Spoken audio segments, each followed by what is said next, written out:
from Celtic Park itself in the company of Rory Loy, Packie Bonner and Rob McLean.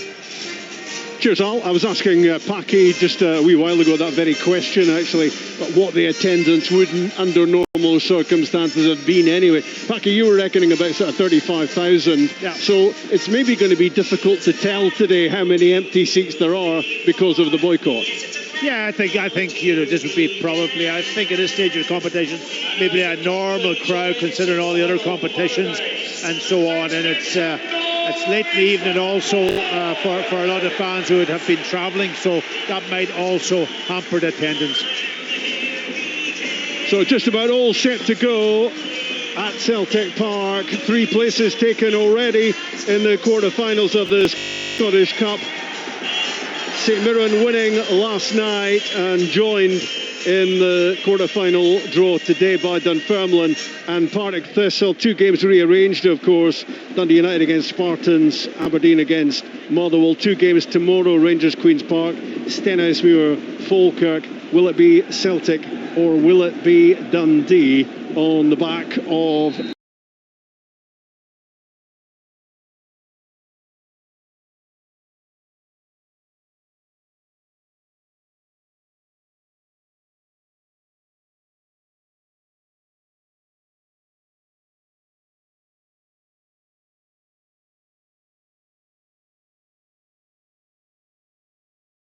hopefully we're not mentioning those 2 names very much in the course of this, but it's a sprightly start from Celtic and a ball in over the top, in behind, looking to get the player on debut immediately involved, and that is Joel Mevuka, on loan from the French club Lorient, operating down the right hand side for Celtic. And Rory, it's going to be interesting to see what he comes up with, how good he's going to be as the Celtic fans start to run the rule over these January loan signings. Yes, I think it's important he makes a good first impression. I think they'll want to see him being positive, try and go past his man. You don't, as a winger, get past your man every time, but be positive.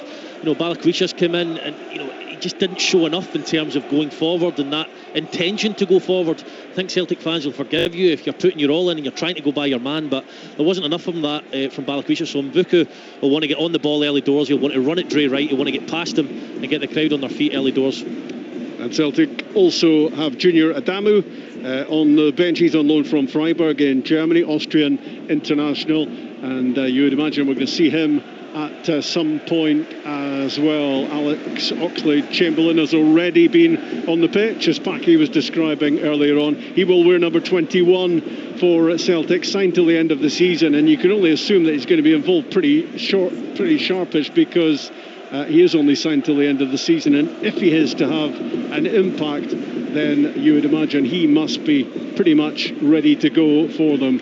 We shall see. Tranchara looking to win the ball against some pretty strong Dundee defending as well, just outside the penalty box. It's the visiting team who come out on top, and the ball going back to John McCracken, and Dundee look to play out. Stephen Presley wants them to be fearless, his words pre-match. It's quite interesting, Rob, actually, the way Dundee have set up. I wasn't sure whether Cotterill would play in next to Hamilton defensively or up next to Jan Danda, with Hamilton just kind of screening the back 4, and it seems that he's playing further up next to Jan Danda. It's almost like a box. Yep. So it'll be interesting to see. They obviously want to be in the front foot, try and gain possession, but it's not going to be easy against this Celtic side. Yeah, he one of their latest arrivals, 21-year-old on loan from Swansea, like Cam Congreve. He's on loan from the Welsh club as well, and he's certainly had a big impact for them. The ball out to Luke Graham on the left-hand side. Cotterill in possession, and Dundee looking to be careful with every pass early on. They don't want to be giving it away. They don't want to be offering Celtic any encouragement on their home patch, where they are big favourites to go through in this tie. But Dundee are a much better combination than they were early in the season. They have grown as a team. They've made some good additions as well. Here goes Dre Wright, who's pretty much Mr. Consistent for them in a number of positions, and he's made a great run down the left-hand side, and the referee's whistle goes for a free kick against Dre Wright, who doesn't make a great deal about it, but it didn't look as if there was an awful lot in that as he slipped to the byline. I agree entirely. I thought that went to ground, almost he kind of threw himself in between the ball and the player, and Dre Wright had every right to carry on there, but the referee pulled it back, as we know. I thought there'd have been more dispute about that, Rory. I think Araujo actually reads what he's going to do, Dre Wright, and if he just clips his leg, then fair enough. I can see why the foul was given. Maybe Dre Wright did catch his leg, and that's why he's not reacted too much to the decision being given. But a good move from Dundee. Yeah, it's a really positive start, you would have to say, from Dundee, and they've just won the ball off Hatate in the middle, and it's a strong run from Ethan Hamilton, left hand side of the box, tries to play it in, bounces back off Trusty, tries again, the Dundee midfielder, the ball spins up in the air, it's heading over the line in the end. Last touch adjudged to be off Ethan Hamilton. It's going to be a Celtic goal kick, but they look as if they've got plenty of belief about them, Packy, Dundee. Yeah, they have, and they're working the ball well through the thirds of the pitch. They've pushed the two full-backs on very high when the two centre-halves have the ball, and they're sitting almost with a 2 and 1 holding player. Very vulnerable if Celtic catch them on the counter-attack, but they're taking risk. Celtic 0, Dundee 0, early doors, BBC Radio Scotland. The Scottish Cup coverage is, as usual, comprehensive, both on radio, television, online. Sports Scene tonight, 10:25, BBC One Scotland, with everything that's unfolded today. A couple of postponements, of course, and 2 games to be played tomorrow before the full picture emerges. The ball is with Sinisalo in goals, out from Trusty. Araujo, the Mexican right back, looking to force his way down the line. Really good from Dre Wright again. Physical, stopping him, taking the throw quickly. Tony Ugan slips it through. Simon Murray, left side of the box, wearing the captain's armband. Up goes the offside flag about him. But plenty, if you're a Dundee fan, to be encouraged here about in the opening few minutes. He doesn't need to go so early there, Simon Murray. Packy, Yogan has a lovely wee nutmeg inside. Good battle so far against with Araujo, and right down that left-hand side for Dundee, and he doesn't need to make that run so early, Simon Murray. Trust that he's in loads of space. It's an easy enough pass. Finds himself offside when he really doesn't need to be. Trusty. Araujo hits it long up towards Chanchara. Head flick on towards Mavuka, and he was almost in there with a chance for a debut goal. Really good work from John McCracken, very quickly out off his line to boot the ball into the stand. Throw in taken quickly. The ball is now with Hatate. A little bit of wrestling going on with Ethan Hamilton, and the free kick rightly goes Celtic's way, right hand side, just a yard in from the touchline. Quickly taken by the Mexican. Araujo plays it to the byline. Dundee have switched off, in from Hatate, and it's scrambled away out of the 6-yard box by Dundee. That looked like a really good opportunity coming for Celtic, and Dundee had gone to sleep on the free kick, and they've done well to get away with that one. Here comes Celtic again, attacking down the right. The ball played infield for McGregor, and now with Scales. So important for Dundee that they don't give away a cheap goal early on. They've got away with one there, and now Yang, left-hand side, steps in, plays it low. It's fended away by Dundee, who are now sitting in, looking to keep Celtic out, and Celtic switch it from left to right, and it's Mavuka, the Norwegian, who cuts in towards the corner of the penalty box. Then it's Trusty, and now Hatate, about 30 yards from goal, with McGregor and Scales alongside. Dundee need to be disciplined and concentrated. This time it goes right, and it's Mavuka, and Araujo to the byline, and he wins the first corner kick for the match. Yeah, Celtic just pinning Dundee back. A couple of chances. The first one, I've got to say, John McCracken was in a great position. I'll come back to it. They've taken the corner short. Yeah, it's Callum McGregor on the ball, and now Hatate, 30 yards from goal. He hits a dipper from long range, but John McCracken was always pretty comfortable about it because it started so high. Goal kick Dundee, and it's 0-0. I was just saying, John McCracken picked up a brilliant position. He was so high up, and obviously taking risks, leaving his goal line, but he had to be in that position initially when that ball was flicked on to get to it first. Then the second chance for Hatate, I thought the ball travelled right in, almost into the middle of the goal. Nobody getting across that front post, and it would have been a simple tap in. So two big chances for Celtic early on in this game. Chavan Chara's had 2 involvements, Rob, and he's taken the ball in really well the first time, and a wonderful flick on there for Mvuka the second time. It's something that Celtic haven't really had so much. Maeda wants to run in behind, arguably not a target man, so to speak, and then Iheanacho's not been fit all that often, so it just shows the importance. But he's only had a couple of touches, but he's played his part so far, Chavan Chara. It was good goalkeeping, Packy, wasn't it? Because I think the minute Chavan Chara flicked it on, you kind of thought Mvuka was going to be in on the so it shows how quick McCracken was off his line. Yeah, and that's goalkeeping for me. It's not always about the big saves. It's about what you do before you have to make the save. Reading the game, getting into the right position, being alert, and of course then the execution, making up your mind early and coming and clearing his lines. 9 minutes gone, Celtic 0, Dundee 0. Rory mentioned Iheanacho, and he's an interesting name, and he's not on the team sheet at all, Packy. I don't know if he's picked up another knock, but he's not in the starting lineup. He's not on the bench, and he's a man who desperately needs minutes. Yeah, I was surprised, really surprised that he wasn't. It must be an injury. I'm sure Martin O'Neill would have had him on the bench and bring him on in this game at sometime, if not even starting. But that hasn't happened, and it'll be, the question marks will be there. Is he? And they've let Johnny Kenny, as I say earlier, out on loan. Yeah. And that means then that they were hoping probably that 3 players would be in a good position. Here's a chance. Lovely touches again from Svanchvara. The ball played into the back post.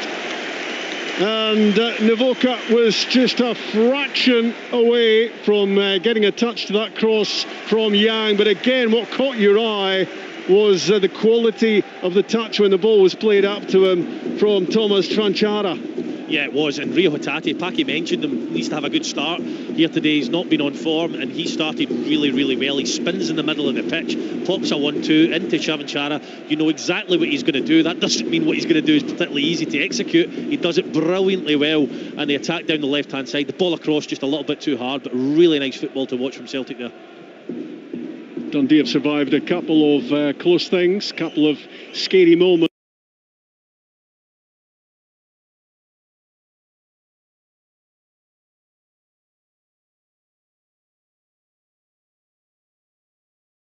Well, he spins in the middle of the pitch, pops a 1-2 into Chavan Chara. You know exactly what he's going to do. That doesn't mean what he's going to do is particularly easy to execute. He does it brilliantly well, and the attack down the left-hand side. The ball across just a little bit too hard, but really nice football to watch from Celtic there. Dundee have survived a couple of close things, a couple of scary moments.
Old Premiership Scottish Cup tie, and it's Joel Mavuka on the right side for Celtic, who just ambles forward and then slots a pass inside for McGregor, and now Hatate lifting it to the left side for Tierney. One touch, then he hammers it into the box. It is cleared as far as Rio Hatate, and off balance he slices it well off target. Dundee just looking to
in the Scottish Cup means a lot to Celtic anyway. They've won it 42 times, but when you've lost the League Cup as they did, then the Scottish Cup, I think, takes on added importance for them, and they are competing on three fronts, as we've been saying, with their new look squad.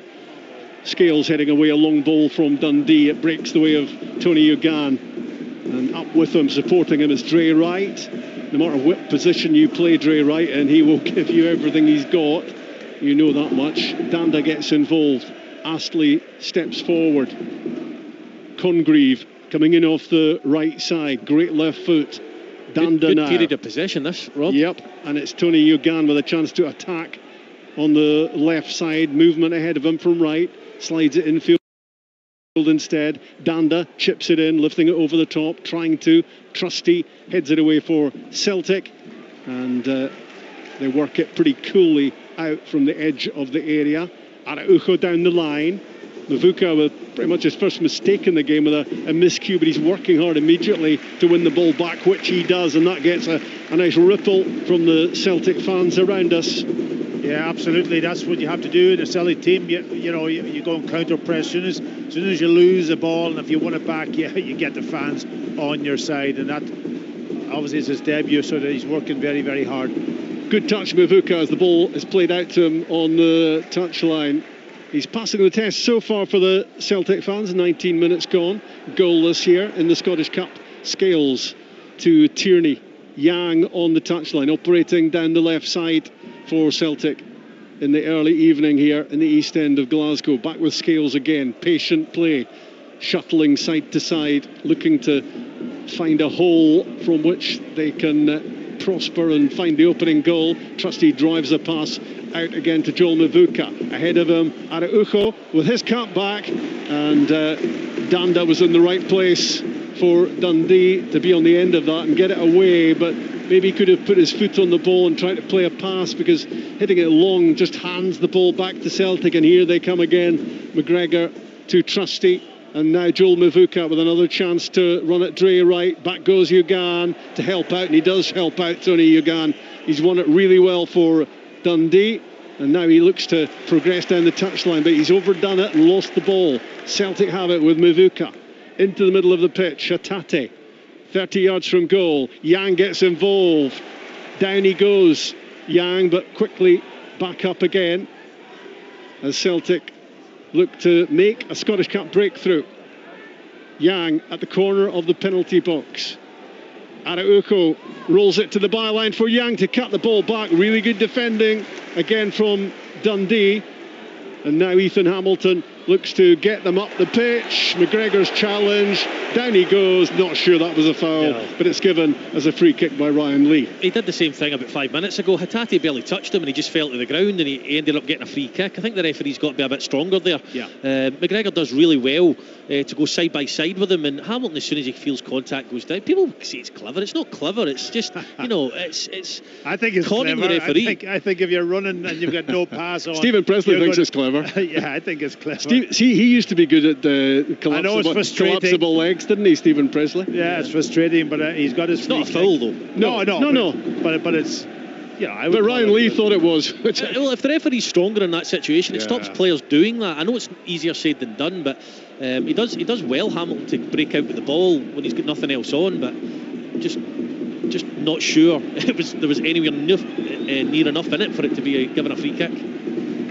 Dundee stay calm defensively under a little bit of pressure. John McCracken has done really well for them so far. Here goes Hamilton, key figure for them in the middle of the pitch, plays it up to Simon Murray, into his feet, and he keeps it well. Just signs that Simon Murray can get back to his sharpest. Now Tony Ugan will look to create. Lots of power about him and pace, and he's heading for the byline, and he's knocked over by Araujo. Well, no difference whatsoever. Shoulder to shoulder, down went Ugan, no free kick, never a free kick, but then nor was the last one. Yeah, exactly. Yeah. Dundee have got themselves to the midpoint, Paki, in the first half without any damage done. That's encouraging. Yeah, listen, when they have the ball, they're getting plenty of players forward. They look quite dynamic in their approach. They're moving the ball well, and when they lose it, they just funnel back into almost a block. Every player, even Simon Murray, has gone right back into his own half and just making it fairly difficult and forcing the ball wide. And Celtic just maybe struggling a wee bit to create enough opportunities to have a pop at John McCracken.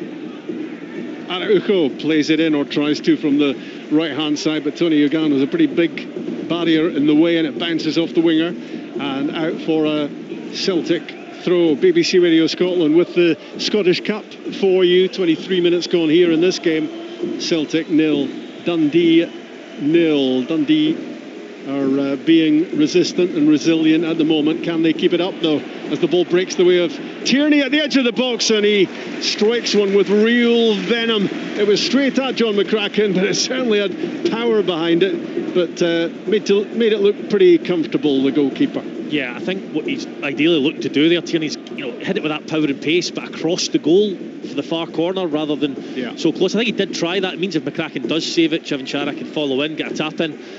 He did catch it sweet, but as you say, Rob, right down the throat of McCracken, who you'd expect to save it. Yeah, I've got to say, Tierney has come on to a game this last while. I think he's playing about 20 yards further forward than he did earlier on when he came here. He just didn't look as if he was maybe sharp and fit, but now he's taking the chance because he knows that he's got that fitness in his legs and he can get back. He's able to play longer now as well, isn't he, in a game? Yeah. The ball worked right for the player for Celtic on the other side, the Mexican Araujo. Back with Trusty on the halfway line. If you weren't with us earlier on, Celtic have completed the signing of Alex Oxlade-Chamberlain, ex of Arsenal, Liverpool, England. He's looked pretty good so far, but he's not going to get everything right, and Mavuka just takes his eye off the ball, and the ball bounces out for a throw-in down the right-hand side. There was a great chance for him too, because that was the space that he wanted. So far in the game, he's been quite the space has been quite tight, with Dre Wright getting out to him very, very quickly. But that time was a nice little ball from Scales from left to right, and he just failed to control it. Celtic 0, Dundee 0. Dre Wright with a throw. Back it goes to John McCracken. And out on the other side is Astley, but McCracken decides to hit it long. And it's all very comfortable for Liam Scales to just let that bounce through to Viljami Sinisalo, making one of his rare appearances in the Celtic first team. A rest today for Kasper Schmeichel, rested as well Arne Engels and Dyson Maeda, and top scorer Benjamin Nygren, he's on the bench. As Celtic play the ball up to Chavanchara. Again, it was another intelligent touch. He just turned it infield towards Yang, who couldn't quite get there. If he had done, he was right through the middle and he was bearing down on McCracken. Well, that's the difference, isn't it, when you have a bigger striker? I know there's been talk that he's not an out-and-out number 9, but he's playing in that position. But he's tall, and you can play balls up to him, which is brilliant. That's been missing.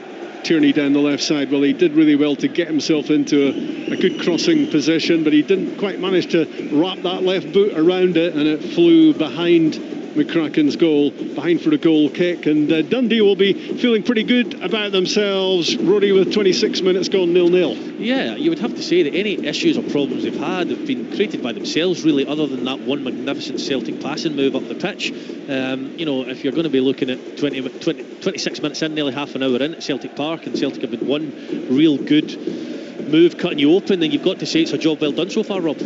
Absolutely. Earlier on today, Dunfermline 2, Kelty Hearts 0, Elgin 2, Partick Thistle 3. Great performance from the home team at Borough Briggs, but ultimately beaten.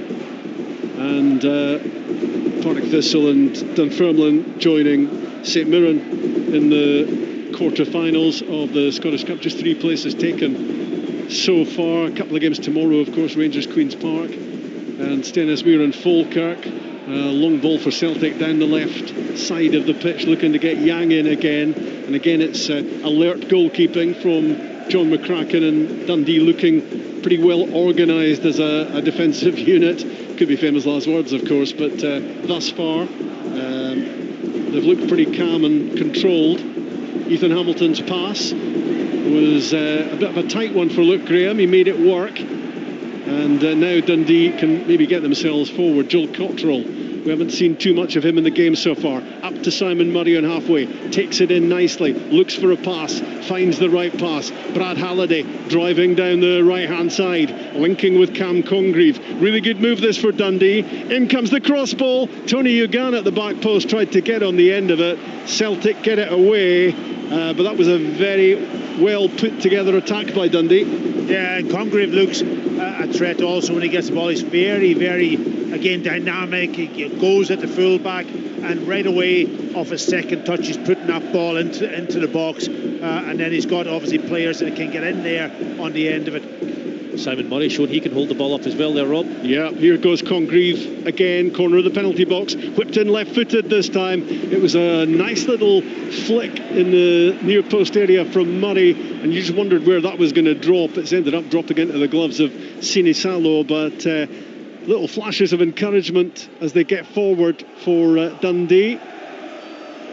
Getting stronger as the game goes on. 28.5 minutes in here on BBC Radio Scotland, and still goalless between Celtic and Dundee. Callum McGregor with the ball, and Trusty appears up alongside him into the feet of Paolo Bernardo. Not much involved so far. Martin O'Neill was speaking before the match that he hasn't had a run of games, and well, he needs to have some sort of impact to get a run of games, doesn't he? Yeah, I was going to say that. I haven't seen him much in the game so far. You know, he's in that middle of the pitch. You would expect him to get on the ball a little bit more, and that, but he hasn't been able to maybe get up to the speed of the game. Ball played forward. Jan Danda looking to get involved. Here's Congreve coming back to collect the ball now. He's moving forward pacily, and Simon Murray peeling out to the right hand side, back with Danda, who's certainly got the ability to create, finding a crossing position. It's a long cross, it's beyond Ugan, who goes chasing. Araujo has the ball close to the corner flag. They're both wrestling for it at the moment. Still in play. Meantime, as Dundee try to put on the pressure, they do win the ball, and it's now back with Ethan Hamilton, who rolls it back out wide for Ugan. Can Dundee get themselves in front? The cross ball in from Tony Ugan. There was lots of pace on it. Flicks off the head of Hatate, and it goes behind Dundee of their first corner. Yeah, really, it's good, isn't it, the competition between Barojo, the right back for Celtic, and Ugan. He's a big lad. He's bigger than Aroa, and he's a threat at the back post, but he's also in a 1v1 situation. But it's a really good contest. So corner kick on the right hand side for Dundee. Can they spring a surprise? It's Congreve to play it in. Out comes Sinisalo. It's not a great clearance. Back in it goes, and that was a really close thing. Dundee close to going in front at Celtic Park. Yeah, it just causes mayhem in the box. It's a good ball in, you would have to say. It's very, very difficult to sit here and decipher what exactly happened because there's so many bodies in the way, but it looks like Araujo thinks the ball's going in the net and he throws his body at it and it leads to another Dundee corner. Big chance for Dundee there. The goalkeeper kind of was half blocked off. He needs to be stronger. He comes, he's almost coming to punch it and he's kind of blocked and he doesn't get a good punch on him. Another Dundee corner. Again, it's Congreve to play it in swinging. Scales gets his head to it. Now Celtic break out and look to get down the pitch with Yang. Goes down on the halfway line. It was Ethan Hamilton's challenge. Free kick. Ethan Hamilton's moaning about it, Rob, after he did the same thing earlier. Yeah, as you do. Dundee have done really well in terms of they've had periods of possession. It's, you know, normally when teams come here they get the odd chance from a dead ball, but Dundee have shown a little bit more than that. Yang to Tierney ahead of him, heading for the byline. The cross was blocked. Dundee tried to launch it up to Simon Murray, but he was ploughing a lone furrow there, very much on his own. Celtic have it back, looking to up the ante, the home team, looking to get their noses in front in the cup tie. Back with McGregor again. McGregor and Hatate just swapping passes while they decide what happens next. McGregor back to Scales, halfway line, and now Trusty alongside, and Celtic shift it right to Mavuka. His left foot ball is fended away by Hamilton. Good touch on it, but again Dundee can't hold on to the ball. Hatate back with Scales. Out wide is Tierney. Yang just behind him. Hatate eyeing the penalty box, but he squares the ball to Austin Trusty, and now Joel Mavuka. Just constantly side to side from Celtic, looking to find a way through. Tierney plays it in. Hatate again. McGregor 25 yards out. Now with Paulo Bernardo. Just overplaying it a little bit, Celtic. I thought they could have gap ball into their box. Chipped in by Hatate, and Paulo Bernardo was closest to it, but I'm pretty sure he's back to the ball. I'm not sure he saw it as it bounced over his shoulder and behind for a goal kick. Yeah, I don't know what Packy thinks, but there's a couple of times, I know Celtic like to get their full-backs high, Tierney especially on the other side, but I feel like Mvuka, you know, he wants to run, but Araujo's always up with him, and he's bringing Yogan back with him, and there's 4 or 5 bodies in front of Mvuka, and he ends up inevitably has to go back the way. If Araujo just stays out once or twice, it gives him a chance to actually run at his man. No, I agree, and sometimes it's the timing of that run, isn't it? Johnson did it brilliantly. I don't know who would have been playing, probably with Yang. I don't know who would be ahead of him, but his timing was sensational, getting in and doing slip him in. Just Araujo's just going a wee bit too early, killing the space. Solid so far from Dundee. John McCracken's had a couple of saves, but nothing spectacular. No wonder stops required so far, which will please Stephen Presley. The ball angled out right side for Congreve. Back onto that very dangerous left foot. Tries the shot, blocked by Scales. McGregor flicks it further clear. And really good play from Yang. Quick feet and good balance and poise to get the ball away and look to get Celtic going forward. Araujo right back is just caught by the backtracking Simon Murray. Free kick, Celtic quickly taken on the halfway line. We're almost into the last 10 minutes of the first half. Celtic 0, Dundee 0. McGregor slows it down to walking pace right in the middle of the pitch. Squares it to Tierney, and now the lively Yang. Back again with the captain in the midfield, Paulo Bernardo. Shifts it left for Tierney. Seeing all the ball they could possibly want, Celtic in this first half, but can they do something with it that brings them the opening goal? Dundee holding out as things stand. Trusty to Mavuka, running and jinking his way inside and hitting the deck optimistically as Araujo played the ball back towards where he thought he was going to be, but Mavuka was lying on the grass at that point, and no hint of a foul against him. Yeah, he's not going to get that as a free kick, I don't think, in that area. He just wasn't quite strong enough. The ball is back with McCracken, who clips it down the middle. Trusty is first there. It was intended for Simon Murray. And there's now room for Mavuka to operate. Curling ball in, but John McCracken saw it all the way. Yeah. Confident, comfortable handling. I was always going to be comfortable for him with that cross, but I think that initially, McCracken had the ball. Dundee was building up from him. He's looking forward, but he never really created the space higher up the pitch properly, and it was easy for Trusty to come and read the situation. And then when he won it, that allowed Mavuka getting into a position where he could actually go and operate. So just got to be a wee bit more composed, I would think, and try and create that space better higher up the pitch. Poor from Simon Murray. It was Ethan Hamilton who played the ball into his feet, and it just slipped under his boot. It was sloppy as Dundee looked to build something. And here come Celtic again with Hatate swinging the ball across to the right side, and Julian Araujo. Now it's Joel Mavuka coming in off the touchline. McGregor central.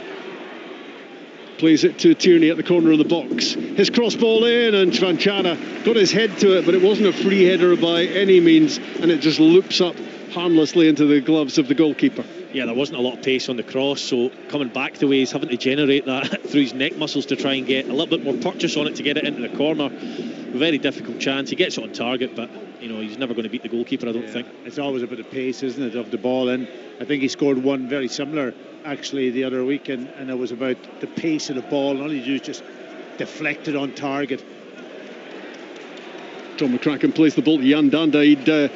Callum McGregor breathing down his neck, so it was bold and it was brave from Dundee, but Danda with a sort of touch that got the ball quickly under control and looking to start something off, but it fizzles out as they try to head towards the final third. And here comes Celtic playing the ball up to Chvanchara, who goes down on the left-hand side. Luke Graham's challenge, and he just got a bit too tight on Celtic's number 11. Yeah, I think I'm not sure if he realised that he was actually right on the corner of the 18-yard box when he raised his arms into the back of Ventura, and maybe a little bit lucky that he was just outside the box. Yeah, I would agree with that. It's not a shoulder to shoulder like the other ones we've seen that we didn't feel were fouls. That was a hand on the back and a push. He just needed to stay away from him, Rory. Yeah, he did, because he's going away from goal. Yeah. So you're right, Rob. But he makes some intelligent movements and intelligent runs. Chvanchara, I've quite enjoyed watching him, although his involvement has been limited, but not always through his body, all fault of his own. There you go, Packy. Well, yeah, VAR are looking at it. I didn't think it was that close at the time. I thought it was but clearly it is. No penalty. It was outside. But what this is a useful opportunity for Celtic. So just glasses are working well there, Rob. Good spot, because I thought it was close as well. So Tierney with the free kick, and it's a real disappointment, a real anticlimax. Doesn't get beyond Simon Murray, who cleared it comfortably. That was pretty woeful as Celtic looked to make something of the set play. We've 39 minutes on the clock. Celtic 0, Dundee 0, and Stephen Pressley would just be happy to get the half-time with a goalless situation and then plot things a little bit further on into the game. But this is a dangerous time where they need to hold on. In from Tierney. Chvanchara gets his head to it. Again, he was heading away from goal, really. He tried to flick it towards the target, but it was well off. Difficult, very difficult to get the right purchase on that. But Celtic early on in the game were making some nice runs off the ball. You had Yang going, you had Hatate going. That's kind of stopped now. He's fallen out of the game, Hatate. He started really well, Packy. Yeah, and so I haven't seen anything from Bernardo. I'd like to see him making a few runs forward without the ball too. I think when he came here first, that would have been a big criticism for me, that he doesn't get into those positions. And we see Negrin all the time when he plays. He gets into those positions, real goal threat. The ball lofted down the middle and headed away by Luke Graham. Hatate is there. He was falling as he tried to find a teammate in hoops. Nice little exchange from Dundee in the middle, and there was a late one on Simon Murray, so a free kick for Stephen Presley's team, and Murray still down. I think he's okay, and we're inside the last 5 minutes of the first half. I'll give the benefit of the doubt to the referee there, because he looked as if he got maybe a sore one, but he just let the play go on for a couple of minutes, because possession was in what Dundee. He stopped it. That's twice now he stopped it. when he just lets the play go on, because it just kills the game. One thing that you're always told when you're coming to Celtic Park, I came here with St Mirren, Dundee, Falkirk, is be brave on the ball, and that's one thing Dundee have done really, really well. It's not easy in your own half under pressure trying to keep the ball as he goes again. Yogan. Powerful run from Tony Yogan, and the cross looks as if not that they knew too much about it, came off the arm of Araujo, but it's I think gone behind for the corner, so opportunity for Dundee, and we saw them causing a little bit of consternation. Or did it go out for a throw-in? Is that corner? Is that throw-in? That's a corner, I think. Yeah. And they caused problems from a corner kick on the other side. Be interesting to see if they can make anything of this one. Joel Cottrell is going to take it for them from the left-hand side, and they'll be encouraged by what happened earlier from the set play. 0-0 late on in the first half at Celtic Park. Cottrell's delivery, back post, booming header from Danda, and then the follow-up is well off target. I would have said that was from the training ground, but I don't see a world where you plan for Jan Danda to come steaming in at the back post and head the ball, so not quite sure how that happened. Celtic got their end. That's definitely a parallel universe, isn't it? Danda with an aerial threat. Here goes Yang, he could be a threat down the left side for Celtic. It's good defending from Dundee. Brad Halliday doing well, and now they look to play out. They're reluctant to boot it up the pitch, Dundee. I was critical of Danda before the game, saying he doesn't, in bigger games, he kind of goes missing, but I think he's been absolutely excellent so far at retaining the ball for Dundee. Yeah, confident on it, happy to take it in tight areas as well as they look to play out Dundee. Here comes Celtic though, as the first half draws towards its close. Araujo with a cross ball, and again that man Danda, right place defensively to get the ball away. Mavuka with a cross ball, and it's poor, way overhit, and Celtic do well to keep it in on the far side. It was Tierney, now McGregor. Paolo Bernardo chips it in, and it's a sliced effort from Yang, well wide of target. Oh, he's got to do better, I think. It was a lovely little ball played by Bernardo this time over the top. For that run that I said was missing for a while, Hatate makes a run. He gets almost, I know he's on the byline. I don't think he should have taken the shot on, just knock it across the 6-yard box. And I think Mavuka was in a really good position. I think he was inside the fullback, and he might have had a chance to get his team on target. But better play from Celtic, I think, getting in behind.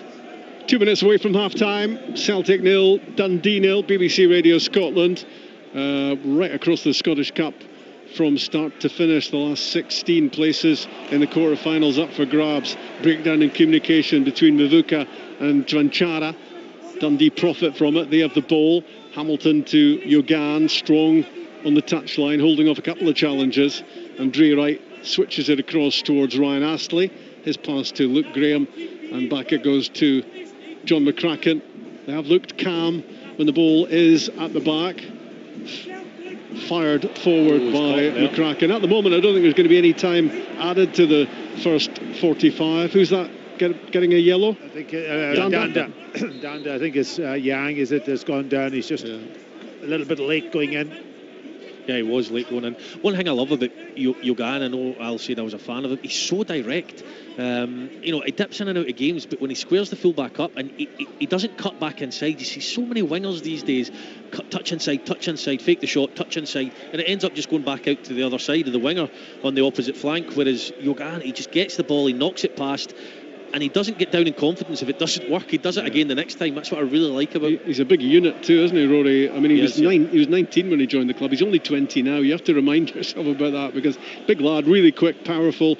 It's just the end product, Rob, and that's why the goals have been missing from Dundee this season, because the last bit from Yogan and Congaree sometimes just lacks. Yeah, I think it's 2 assists from Yogan, and he hasn't scored yet, so he's played a lot of games not to be. And he's capable of a lot more. Yeah, but Celtic, as the first half draws to a close, with Tierney bustling to the byline, cuts the ball back, and Paolo Bernardo had a stab at it, but it trundles through to John McCracken, and Dundee are almost at half-time. I would imagine when the ball is released here, Ryan Lee might well blow his whistle for half-time. That is halfway through this Scottish Cup tie, and most of the plaudits so far would go to Dundee, who've defended pretty solidly, and they have looked as if they could cause problems down at the other end as well. They've been confident and controlled, composed, and Celtic have struggled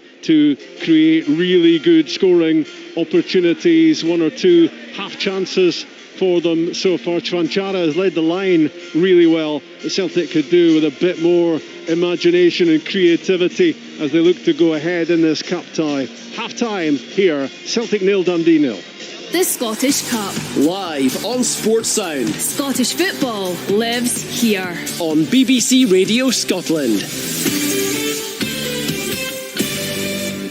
Yeah, 0-0 at Celtic Park between Celtic and Dundee at the interval, and it's another Scottish Cup tie that is not necessarily going the way of the favourites. They're certainly not having it all their own way against a well-organised Dundee side in that first period at Celtic Park. Just want to flag up to you early doors here that for the second half there is going to be a split in the frequencies. So if you want to be listening to the second half commentary of Celtic against Dundee, make sure that you are tuned either to BBC Radio Scotland on 810 medium wave, or indeed Radio Scotland Extra on digital, or you can keep across the game online as well at the BBC Sports Scotland website. If you want to hear myself and John Rankin look back at some of the earlier action and indeed look ahead to some of tomorrow's action as well, you can stay tuned to 92 to 95 FM or on BBC Sounds, and at 7 o'clock on those frequencies we'll be joining Take the Floor. So I'll give you another heads up just before it happens, but just to let you know that with about 10 minutes or so to spare. John Rankin then, we've been watching that first half come in, and it's been pretty even, you would have to say. Yeah, there's not a lot in the game at all. Dundee have got a clear plan. They're actually really impressive. When the goalkeeper gets the ball, they try and build out for the back. They're trying to play through Celtic. They're making good passes. They're being brave with it. In my opinion, they've probably had the best chance of the game coming for a set play. Corner into the box, and it caused mayhem in the Celtic box. Celtic started well. There was good runs. I think Packy touched on it in commentary. There's good runs for the midfield. It comes to the wider area. The midfielders are running, and it comes to a cutback. But there's nobody in the box then when they're cutting the ball back, apart from Chanchivera. And over and above that, I think it's been a really good cup tie. But the goalkeepers haven't been too busy. No, they've not been overly tested at all, have they? Joel Mvuka, the one Celtic deadline day signing who started the game, he started pretty brightly, as the guys were talking about in commentary, looked lively, but a little bit like the rest of the Celtic team, kind of faded out of it a little bit. Yeah, I think the twice he got the ball to begin with, he drove straight at the fullback, Dre Wright, and he caused them a bit of problems as they began to double up on him. But again, the fullback begins to go and back him up rather than just sitting off, and it causes a 2v1. But with the times that they have managed to get the ball to him when he's with space, to be able to get the ball under control and drive at the fullback, he's either had a bad touch or it's actually not had a touch and it's skipped out of play, so he'll be frustrated with that. But you can see he's direct, you can see he's quick, and it's just getting the ball to him. I think the first 45 minutes it's maybe been a bit of excitement coming into the Celtic team, and he'll maybe settle down in the second half. That's certainly what Martin O'Neill will be hoping for him to settle down in the second half and be able to get at the fullback.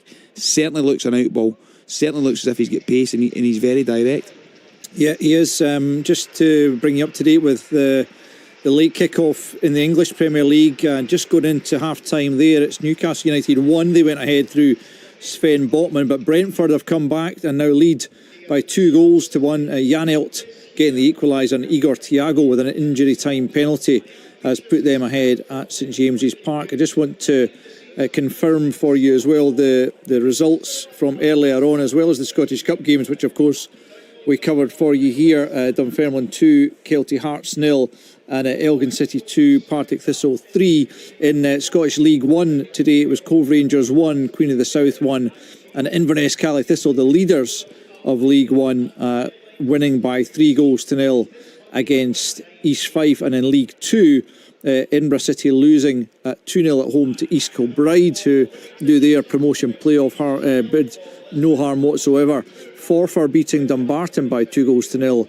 and Stranraer finished 0-0 against Annan. I was slightly confused as to whether that game had actually taken place, but I think I've now confirmed in my own head as much as anything else that it did happen, but there were no goals in that one. And I just want to come back to Rob, our commentator at Celtic Park. Rob, I think you had maybe a little bit more detail or information about Alex Oxlade-Chamberlain. Yeah, I'll just interrupt you all having conversations with yourself to say that I think we were all sort of jumping to the conclusion that Alex Oxlade-Chamberlain was signing till the end of the season, and it was pretty much a short-term move. Initially, that's what it is, but I understand that there is an option for him to extend that by another year. So potentially he would be a Celtic player till the summer of 2027. So it maybe just casts a slightly different light on the signing. It's not just going to be a few months. Obviously it's going to depend on how it goes for both parties, but I think in the putting together of the deal, there's the real potential for it to be 18 months rather than just to the end of the season, and it's going to be interesting to see what sort of impact the former Arsenal, Liverpool and England player will have when he's ready to go, and you have to imagine that he'll be ready to go pretty soon. Who has the option? Is it the player or the club? Well, it would be between the two, wouldn't it? But that's obviously been put into the deal that this can be. Celtic are certainly talking about it as being potentially an 18-month contract with some sort of review at the end of the season. So it's not just him having a little joyride in Glasgow. You know, it might be a longer-term deal than the one we've been talking about. Packy, I just wonder, I think most of us, when we visualise Alex Oxlade-Chamberlain playing, see him as a kind of a flying, dynamic winger or forward player, certainly. In looking back at his time in Turkey, it seems to me that he's been playing a little bit deeper, a little bit more of a central midfield role for Besiktas last season. Is he the kind of player that Celtic need at the moment? Well, listen, I've always said that they need somebody who's going to step in to Callum McGregor's shoes if he gets injured or the time has come where he has to maybe move on or whatever. He's still a very, very influential player in that position, Callum, but I don't see Alex Oxlade-Chamberlain going into that position for sure. I think he's more of a number 8 higher up the pitch. Now, the question is, does he take over from Ingles if things work out in the summer? If he would be moving on, but he's 32 years old, so he's not one where he's a young player that they can actually maybe go and sell on or anything of that nature. So, and if he comes to the club, I just think that he'll have to play. I can't see him just hanging around just for a couple of months without getting the opportunity to show what he can do, especially if that option. I was laughing there actually about the option. John Rankin, did you say any of them options that Dundee United used to be so... I think it was Jim McLean, was long before your time, but he used to have at least 7-year options on players. That was very much the club who owned those options, certainly not the players in those days, was it? But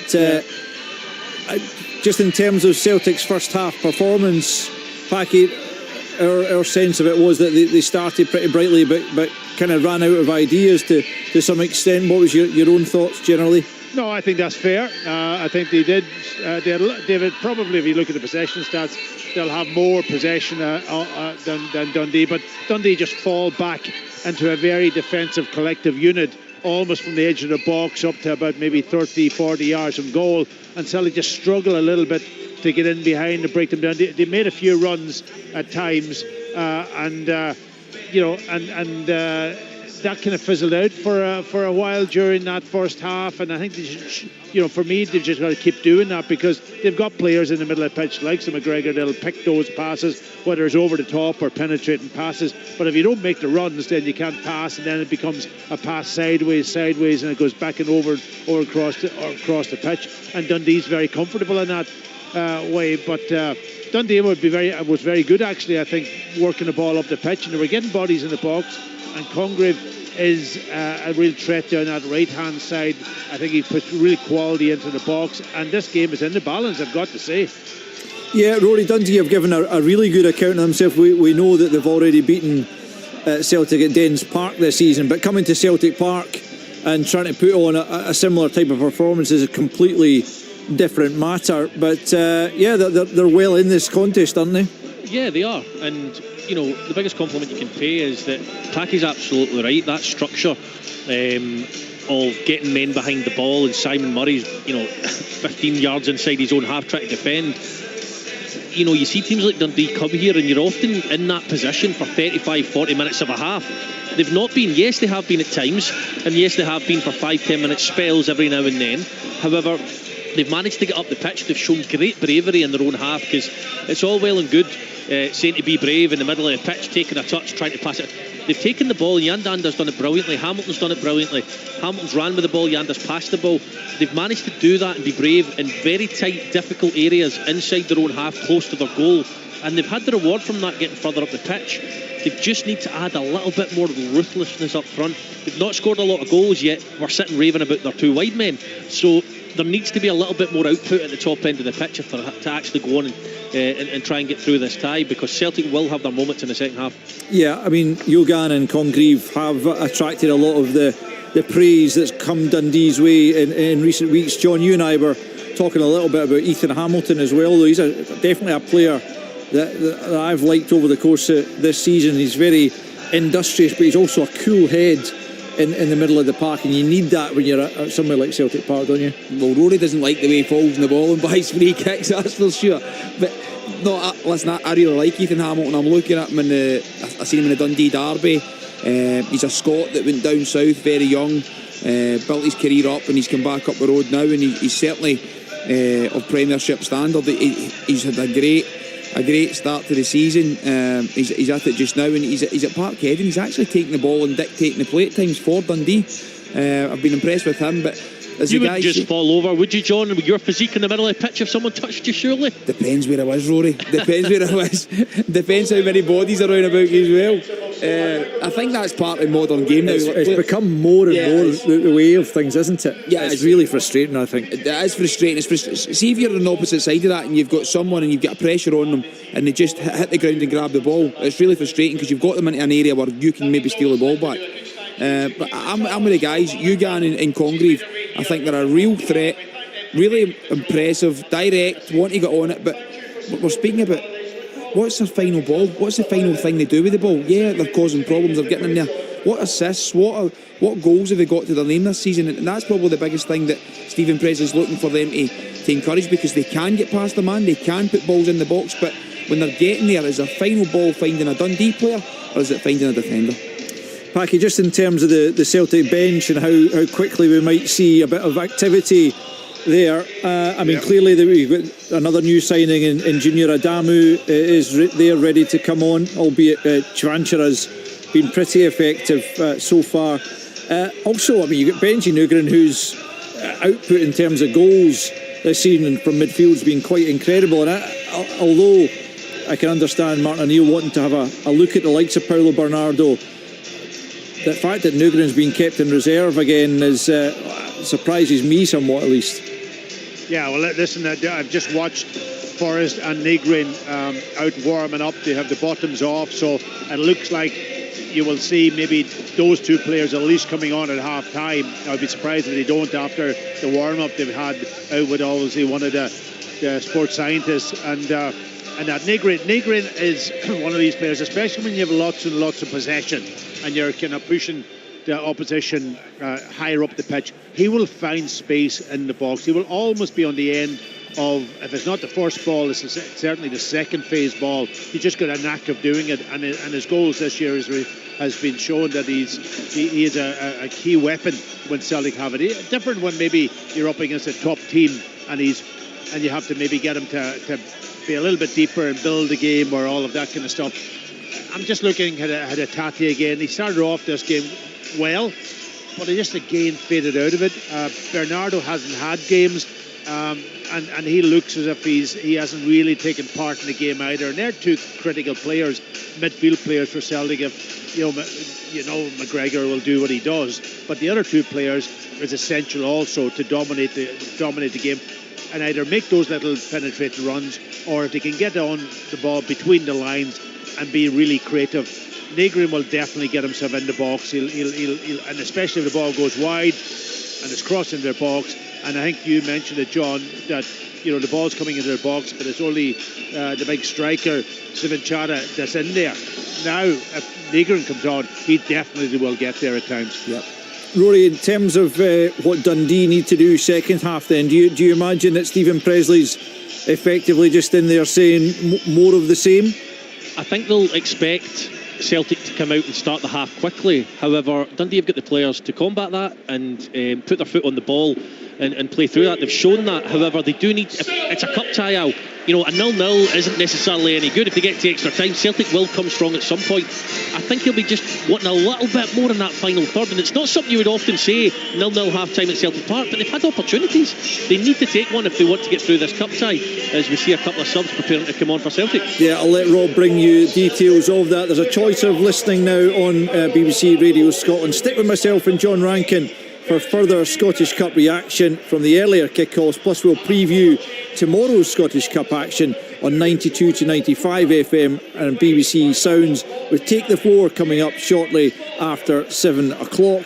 And for second half commentary, Celtic against Dundee, live from Celtic Park. Tune to Radio Scotland Extra on digital, online and 810 medium wave. The Scottish Cup. Live on Sports Sound. Scottish football lives here. On BBC Radio Scotland.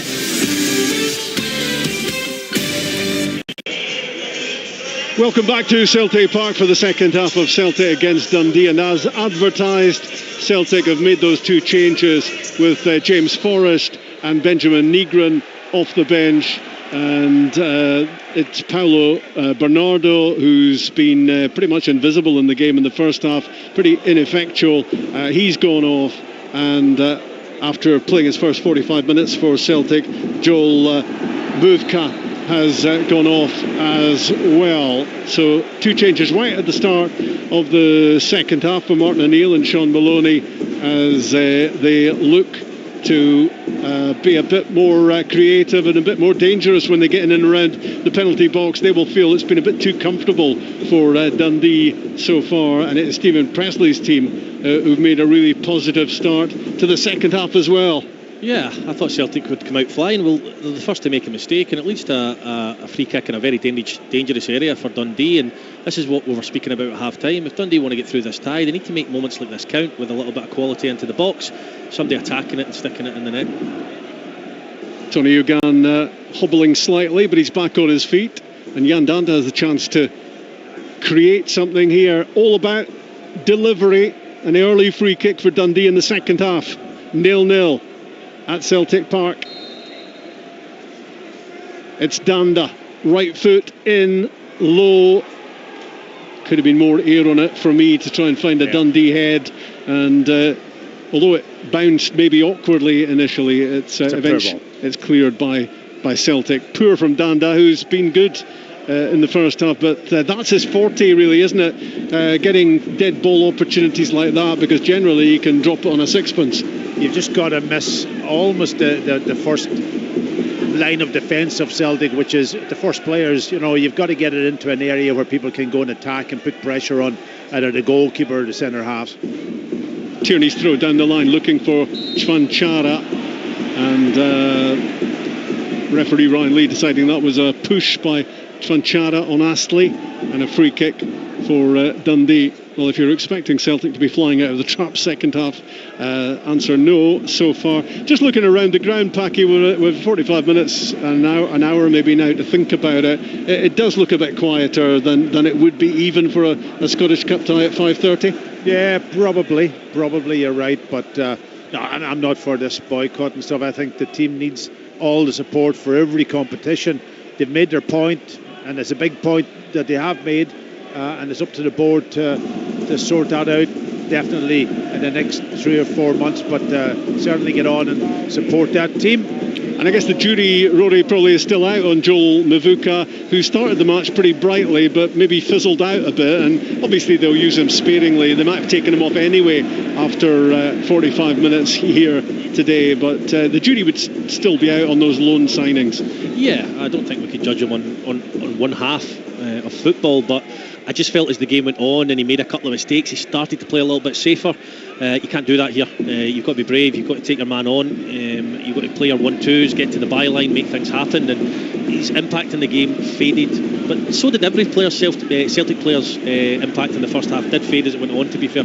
Cam Congreve tucks inside, tries to get away from Scales, but Yang was backtracking and the ball breaks the way of Ethan Hamilton. What a goal! It is absolutely brilliant from Ethan Hamilton for Dundee, who looked to spring a cup shock at Celtic Park, and that is a spectacular way to go about it. What a goal from Hamilton. Celtic 0, Dundee 1. Well, the Celtic defence parted far too easily for me. I don't know what Packy thinks, but Ethan Hamilton's done that all game long in his own half. He's driven forward, he's ball free kicks as we discussed, and he's got his team up the pitch. But my goodness me, did he make it count in the final third there? He drives in, all the Celtic players back off him, and with his left foot he absolutely smacks it into the top corner past Sinicello, who had absolutely no chance. What a strike, I've got to say. You know, you would expect and you would want maybe a player to strike maybe, what was it, about 20 yards outside the box? Yeah, just around the edge of the box, box, but across the goalkeeper top corner on the right. Brilliant strike from a holding midfield player that we've described in this game. But now the pressure's on. Now it's going to be a real battle for Celtic to get back in this game. You know what Dundee's going to do? They're going to work hard, they're going to drop back, they're going to make it as difficult as possible. Not a bad moment to score your first goal for Dundee. Ethan Hamilton striking with style, and when it all opened up, it was just such a sweet contact with the ball off his left foot, and you could have had Schmeichel alongside Sinicello, and the two of them wouldn't have kept that out, because the ball just rocketed into the top corner. And what a moment that is for Dundee. There's lots of football to be played. Celtic will look for a quick response, but Dundee have got something to cling on to now. And what a goal that was.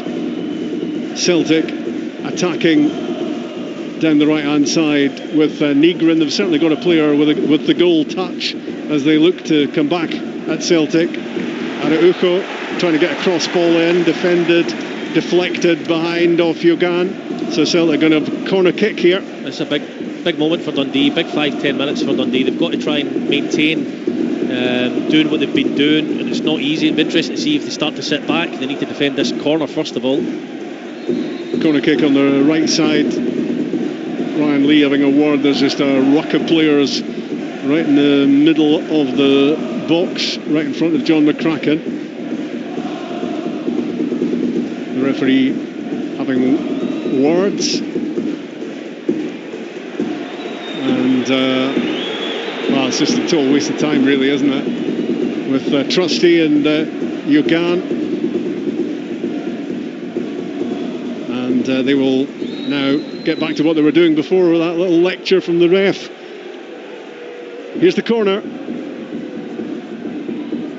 In it comes from Nygren, and defended well enough by Dundee, and launched forward by the goal scorer Hamilton. Celtic try to work it out towards Hatate, and sliding in was Jan Danda. The ball goes out just underneath us. Plenty of time for Celtic to come back here, but there is a feeling of shock around the ground about the quality of the goal, and about the fact that Celtic are now trailing. They have to lift it considerably here, the home team, because Dundee were believing already, and even more so now. I mentioned they had to be more ruthless, Rob. Well, can't be much more ruthless than that finish. Fantastic.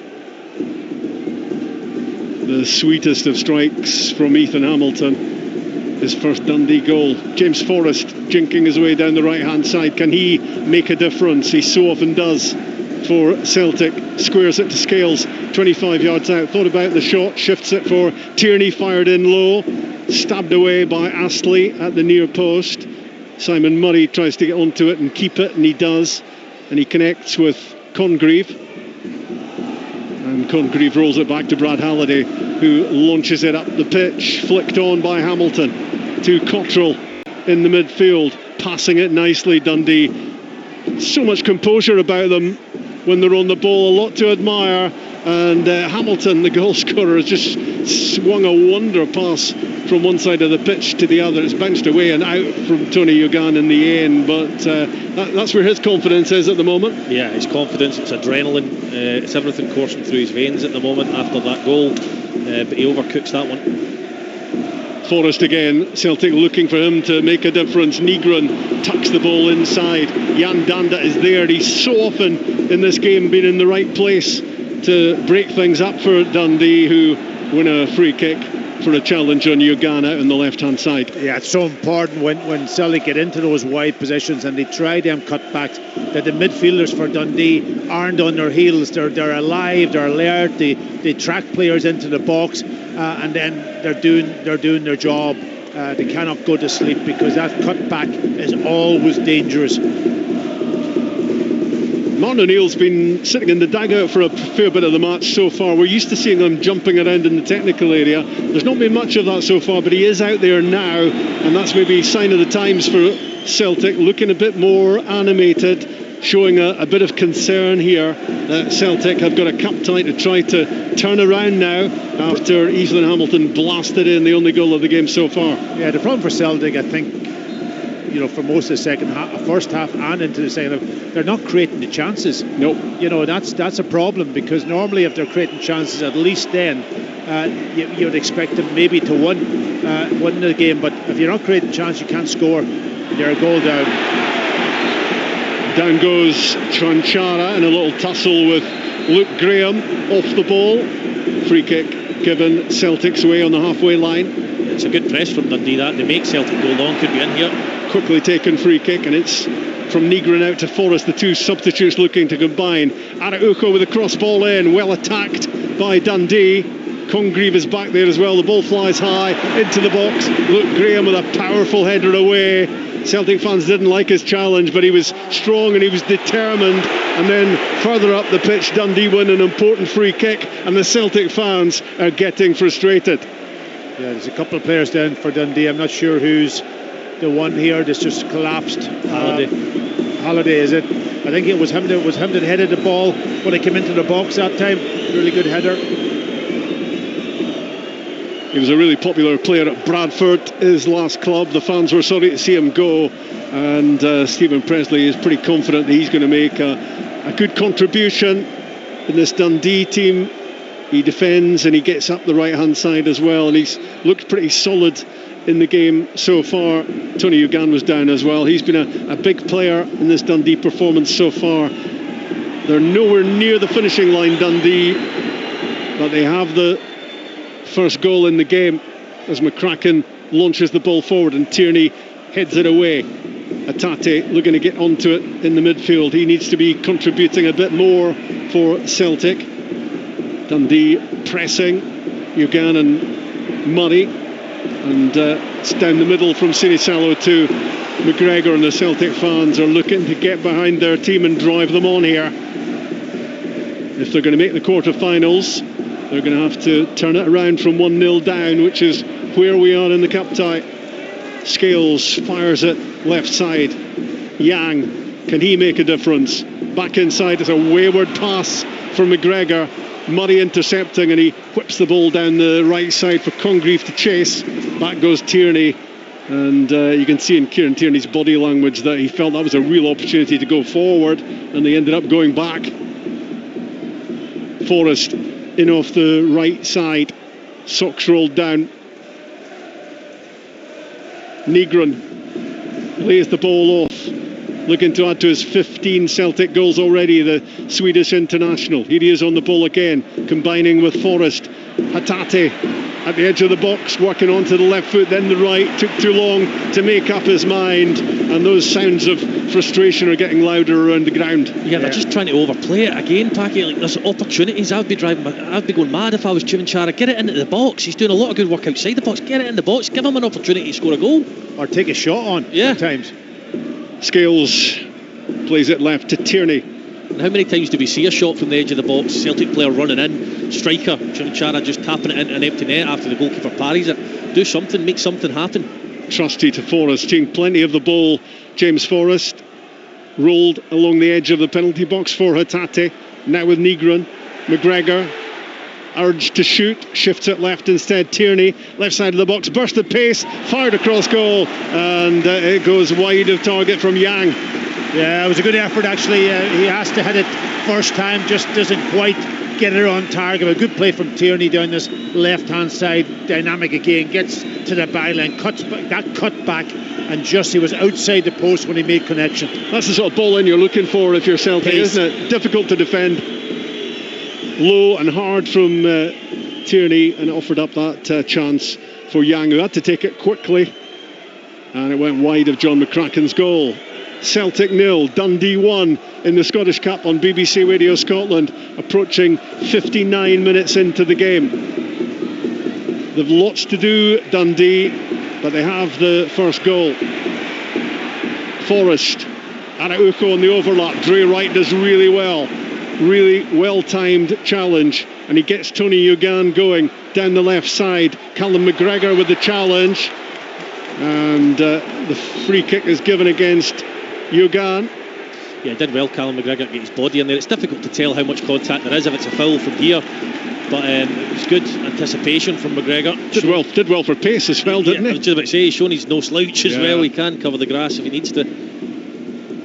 On the ball, Scales gets it back from Yang, looking to find Chanchara, straight back to Yang, and then it was Benjamin Negron, a bit optimistic from the best part of 30 yards out. It was a shot that was always on the rise. We were saying about having shots, but I was a little bit far out. We were looking for a better one, absolutely, but it was, I think it was, as you said, it was ambitious, to say the least. He could have made better options to slide somebody through. Such a good goal record he's got though, Negron. Yeah, mostly inside the box though. It's going to be a long half an hour if Dundee, who have scored early in the half, continue to defend as deep. I know it's extremely difficult when you're defending a lead versus when it's 0-0, but you know they're almost camped back for a large spell since that goal, which hadn't happened up to that point. So they need to try and relieve the pressure with getting some spells of possession again, which they had managed to do up until the goal. Martin O'Neill unbeaten in domestic football in his 2 spells in charge this season. The only defeat was Midtjylland in Denmark. Other than that, he's been working his magic constantly. He'll have to continue to work it here. Scales plays the ball wide, and it's Yang in low for Tierney. Great hit, blistering strike from Kieran Tierney from only 10 yards out at an angle, and it's beaten away by John McCracken. Yeah, it's a lovely strike, but it's a really, really nice disguised pass from Yang, and almost a no-look pass into the feet of Kieran Tierney. He turns, he strikes it well. Decent save, McCracken. Yeah, it was moving. Pressure's mounting, Rob. The goalkeeper got his gloves behind it. Celtic corner kick, Negron with it, out swinger. Dundee get it clear. Araujo to McGregor. McGregor could advance here up towards the edge of the area, 25 yards out now, finding Forrest. Forrest cuts back in, looking to thread one through if he could. Rolls it wide instead for Tierney, just at the edge of the box, left hand side. Forrest finding a little half yard, and then maybe caught in 2 minds with the shot at goal, and he drags it well wide. Yeah, it's not like him. He's got better technique than that. I think he just can almost come in on that right foot and chopped into the ground, didn't he, a little bit, and just didn't make the connection that he wanted to do. Opportunity was there to hit the target though. Well, for the Dundee fans, the clock is probably moving pretty slowly at the moment. 62 minutes gone. It was a very early strike, second half. Unforgettable hit from Ethan Hamilton that has them in front, but they've got half an hour under rest. I could say that from Celtic's point of view, the clock's going very fast. Yeah, time is maybe is coming down, and they haven't been able to create that big chance to make I think the one from Tierney was the only one that McCracken had to save. Great run from Yang, and a low cut back in, which is fended away by Ryan Astley. Turns it behind for the corner. Good play from Yang, direct and dangerous ball in. Corner kick, left hand side. Can Celtic get this game initially levelled up and then push to win their place in the quarter-finals? One down, Nygren, outswinger. No great attacking of the ball for Celtic, and Dundee get it clear. It's going to come back in from Araujo into the box. The knockdown, Nygren there. Celtic looking to get a shot at goal. Chvanchara with his back to goal. Good defending from Dundee, good block, and good composure from Jan Danda. And now it's Hamilton surging clear again and finding Tony Ugan, and Dundee flooding players forward. Opportunity knocking here for Ugan. He's now at the edge of the area. Into the box he goes. Maybe just took his eye off it. In the end, the ball gets away from him. That was threatening from Dundee on the break. Here comes Celtic now, looking to push forward with Nygren. The touch on the edge of the box from Jan Danda, Rob, was wonderful composure. Yeah. He's been outstanding. He has been very, very good. On loan from Hearts, of course, Jan Danda. And he certainly can make things happen for Dundee. Down the left side goes Tierney. Back with McGregor. Alongside him, Scales. Then Trusty. Advancing. And finding Nygren. Into the middle, McGregor. Pass doesn't find Hatate. Back with McGregor, tries the shot. Again, Dundee throwing bodies in the way. Yeah, lots of bodies in around that edge of the box. Very difficult to find the space. Yeah, it was Ryan Astley who made sure he got in the way of that goal-bound effort from McGregor. That's what you need to be doing with Callum McGregor. How many times have we seen him rifling one in from the 25-yard range? Celtic work it to Forrest, looking to get beyond Dre right. In comes the cross ball, glancing header away. Again, who's there for Dundee? You've guessed it, Jan Danda. So important for them, getting them away from the immediate danger area. Mistake by Congreve though with the pass inside, which handed possession back to Celtic. Scrapping for it was Halliday, and a little bit of hesitation in the midfield. Celtic slow to get there. Ethan Hamilton got there first for Dundee. He doesn't mess about, Ethan Hamilton, does he? He can stride forward. Those big legs of his. Talking of big legs, here goes Tony Ugan away from Araujo, taken out by the Celtic right back, who is yellow carded by Ryan Lee. Yeah, I think he put his arm on the shoulder, didn't he? Kind of pulled him back a little bit. And that, again, is a really great competition between the two of them, isn't it? You know, two quite dynamic players. So free kick out on the left-hand side, just a few yards outside the penalty box, between the penalty box and the corner flag on the left for Dundee. And if they could score again, well, they suddenly get themselves in a really strong position in the cup tie. Can they find the right sort of quality on this delivery? The last free kick from Danda was disappointing. Different sort of angle this time. They're a big team, Dundee, when you look at it on the face of it. If they can get the delivery right, they've got Hamilton, they've got Congreve. Astley's good at set pieces as well. Yeah. Here's Danda with the free kick for Dundee, curled in towards the back post. That was a good idea. And Hamilton was there, but all he could do was put the ball in the side net. It was such an impossible angle in the end. It was a really good idea though, and Hamilton got free round the back, and certainly if that ball was just a yard, kind of almost shorter, I think he was going to hit it in the back of the net. Moving forward for Celtic, Yang turns it back. Tierney, that's a bad one. Tierney got his cross ball in, and it was a very late lunge from Simon Murray, and he might be a little bit relieved that that's a yellow card. I don't know what he's thinking. He's never, ever getting there. I know he's hyped up. I know he wants his team to win the game, but I mean, he was never making that ground up, and that was a dangerous tackle. Yeah. I don't know how high it was. I don't know if he was studs up. It happened quickly, but he was never making the ground up. It was unnecessary, and I think he's endangering the opponent there. He's very lucky not to get sent off. He goes to ground. He catches him late. I wonder if VAR are going to have a look at that, because you just at the time when he lunged in, you thought, oh no. And Kieran Tierney's definitely felt it as well. He's gone with aggression too. You know, it's not as if he's just gone in there. He comes from a distance and dives in, and he's never, as you say, Rory, never going to get the ball. He's never going to get contact with the ball. So he ends up having to catch the player. And that, in the modern game, I think in the old days, you might have been unquestionable, get away with it. But these days, when you go to ground and you leave your foot in with a bit of aggression, you're going to be in trouble. Tierney's up on his feet, which is a positive. Everyone's relieved about that. He's had too many injury problems in his career, and you just hoped he was okay there. Seb Tinekti is going to be next on for Celtic, and Luke McCowan as well. Going to be another double switch coming up shortly for Celtic, who trailed Dundee in the Scottish Cup by 1-0, and we're into the final quarter. Free kick for Celtic, and they make something of this. It's Negron with the free kick. It's not great, too close to the goalkeeper, even though there was pace on it. Punched away by McCracken. Yeah, I know Tierney was injured, but I was surprised that he didn't, take the free kick.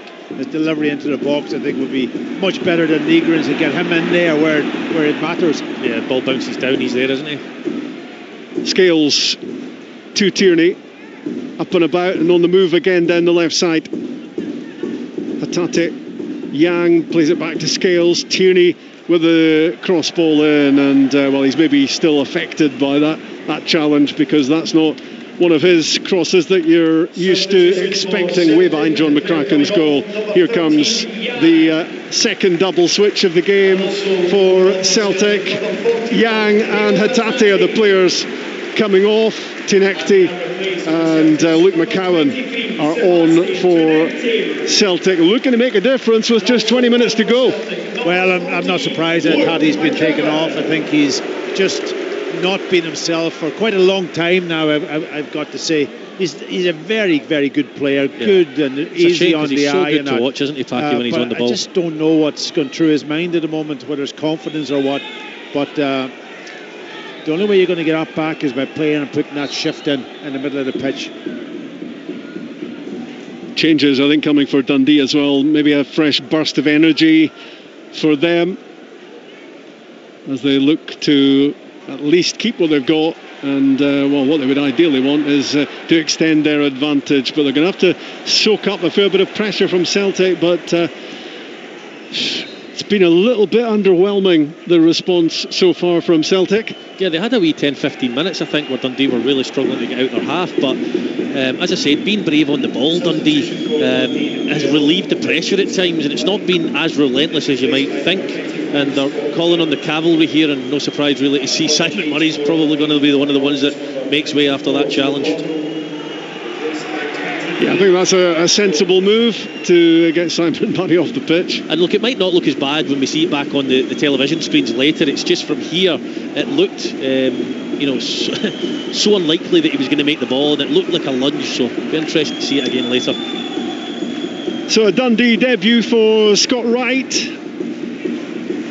back for a second spell at the club, and Callum Jones will come into the midfield for them.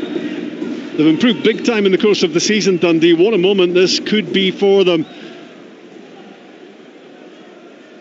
The Dundee fans dreaming of a place in the quarter-finals, and what a double this would be against Celtic, having beaten them 2-0 at Dens, if they could knock them out of the Scottish Cup. Scott Wright looks like he's going to play up front through the middle, which, he's got the stature to do so. He doesn't get about the pitch like Simon Murray, so it'll be interesting to see how that works, Packy. Yeah, it'll be interesting. Clever player though, Scott Wright, totally different type of operator, but he's played number 10. We've seen him out wide. I don't think we've often seen him playing furthest up, but that's the job for him at the moment, as Luke Graham plays the ball across to Brad Halliday, and Dundee continue to look very composed. Danda clips it in. Wright gets his first touch, the knockdown, and Dundee couldn't get a shot away. It was Hamilton again. Lovely touch, Chuanchara. Tinekti cuts inside, and another lunging challenge. It looked like a free kick from here. Martin O'Neill certainly thinks so, Rob. Yeah, Ryan Lee presumably saying he got the ball. He was close to referee. Whether he did get a touch on the ball when he went into the tackle, obviously that seems that was the case, and the referee let it go. It's a foul from here, certainly. Yeah, it was Brad Halliday, and he wasn't holding back, that's for sure. On the ball for Celtic scales. That clock will start moving even quicker for the Celtic fans. We're at 73 minutes, and Celtic 0, Dundee 1, BBC Radio Scotland. Are we about to see a major Scottish Cup shock? Are the 42 times winners? Well, they are in grave danger at the moment, that's for sure. And a little bit of a reaction there from Tunekti as he was challenged. A little push off the ball. I wonder if there'll be any action taken on the back of that as Dundee win another important free kick when they were under pressure. Yeah, Halliday's nipping at the heels of Tunekti. He's pulling his shirt, he's dragging him back. Tunekti needs to not react like that. He pushes him over, which is a silly thing to do. It's just pent-up frustration. I think the referee's just saying to Halliday, cut it out. Well, he knows that listen, Tunekti is a wonderful player when given time and space, and he runs at you, so he's trying to intimidate him a little bit and to see how he reacts to that. What's suiting Dundee at the moment is it's stop-start, isn't it? There are free kicks, little niggles here and there, stoppages. There's not much flow to the game, and that's what Celtic want. They want the flow. They want to get some attacks going and create chances to firstly equalise, and then from their point of view hopefully win the game. But at the moment still trailing to that Ethan Hamilton goal, and were it to be the winner, well, it was some quality strike, that's for sure, for his first goal for the club from the Dundee midfielder. That's the difference as we speak, and we're edging towards 75 minutes. On the ball, Trusty crossing halfway. Yeah, I can't remember McCracken, apart from that save from Tierney, I can't remember him making anything big saves in this game. Forrest cuts inside from the right, back with Austin Trusty. Just didn't see too much happening in front of him. Forrest gets involved again, clips it in. Negron trying to fashion a shot at goal. Hamilton comes away with it. He's not one to boot the ball up the pitch. Good feet, good balance, good composure, and he finds Cam Congreve. Really good play. Apart from Congreve taking his eye off the ball, but he managed to keep hold of it. Back to Brad Halliday, now Jan Danda, just taking the sting out of the game, Dundee, using the ball smartly. You've hit the nail on the head there, Rob, and as part of, you mentioned the stop-start nature of it, but they have managed to take the sting out of the game by periods of possession like they've got at the moment. Goalkeeper's got it, they're not in any rush, they empty it when they have to, but they've been a big part of the sting being taken out of the game, you know? Yeah. The ball headed away by Scales into the centre circle again. Danda prominent, Ugan and Hamilton almost getting in each other's way, but they believe, that's for sure, that there's a way of seeing themselves to the finishing line here. Lovely little touch from Scott Wright to Danda, right hand side, back to right, good movement, good timing on the run, heads for the byline, now looks to pick somebody out, back it went, Ugan with a shot, and it's gone through Sinisalo, and it's blocked on the line by Tierney. Wow, what a block, I've got to say. He just uses the experience to go back onto the line. If he doesn't do that, that was a goal. Yeah, it's a quite wonderful move. The link-up play, the timing of the pass. Scott Wright doesn't panic when he plays the 1-2 with Danda, lifts his head, plays it back. It's a complete mishit by whoever was arriving in the box, and Ugan's really quite unlucky, Rob, you have to say. Yeah, it'd be some day if Hamilton and Ugan both score their first goals for the club. Great movement up top again from Scott Wright, and does really well too. He had a look in the box, there wasn't much there, so he plays the ball off Scales for the corner. Nearly 77 minutes. Celtic 0, Dundee 1. Going to his bench again, Martin O'Neill. Yep, it's going to be a debut.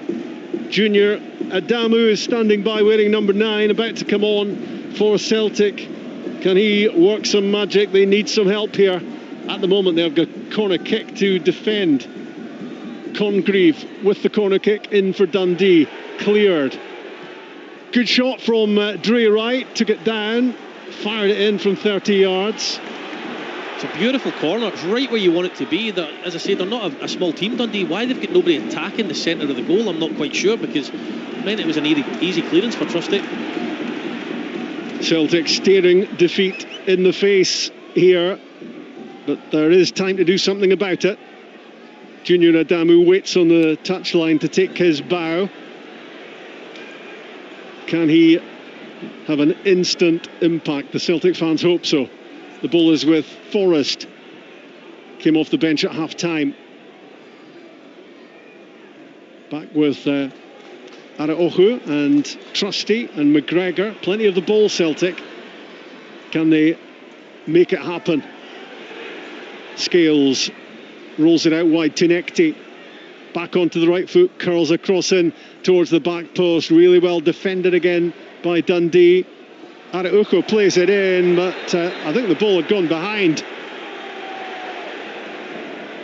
The linesman flagging for a goal kick. So the heat off for the moment for Dundee. On comes Junior Adamu, the 24-year-old on loan from Freiburg, Austrian international with 9 caps, wearing number 9. And he's on the pitch looking to make a very quick impression. Yeah, I just wonder if he's more the type to run in behind, stretch Dundee. They've got tired legs now. Chivinchara often wants the ball to feet. He's capable of running in behind. He didn't do it all too often. So it'll be interesting to see what Adamu can bring to the party. Yeah, off comes the Czech international striker, who looked pretty handy first half. Wasn't really much involved second half, I don't think. As Dundee play this game where they want to be playing it.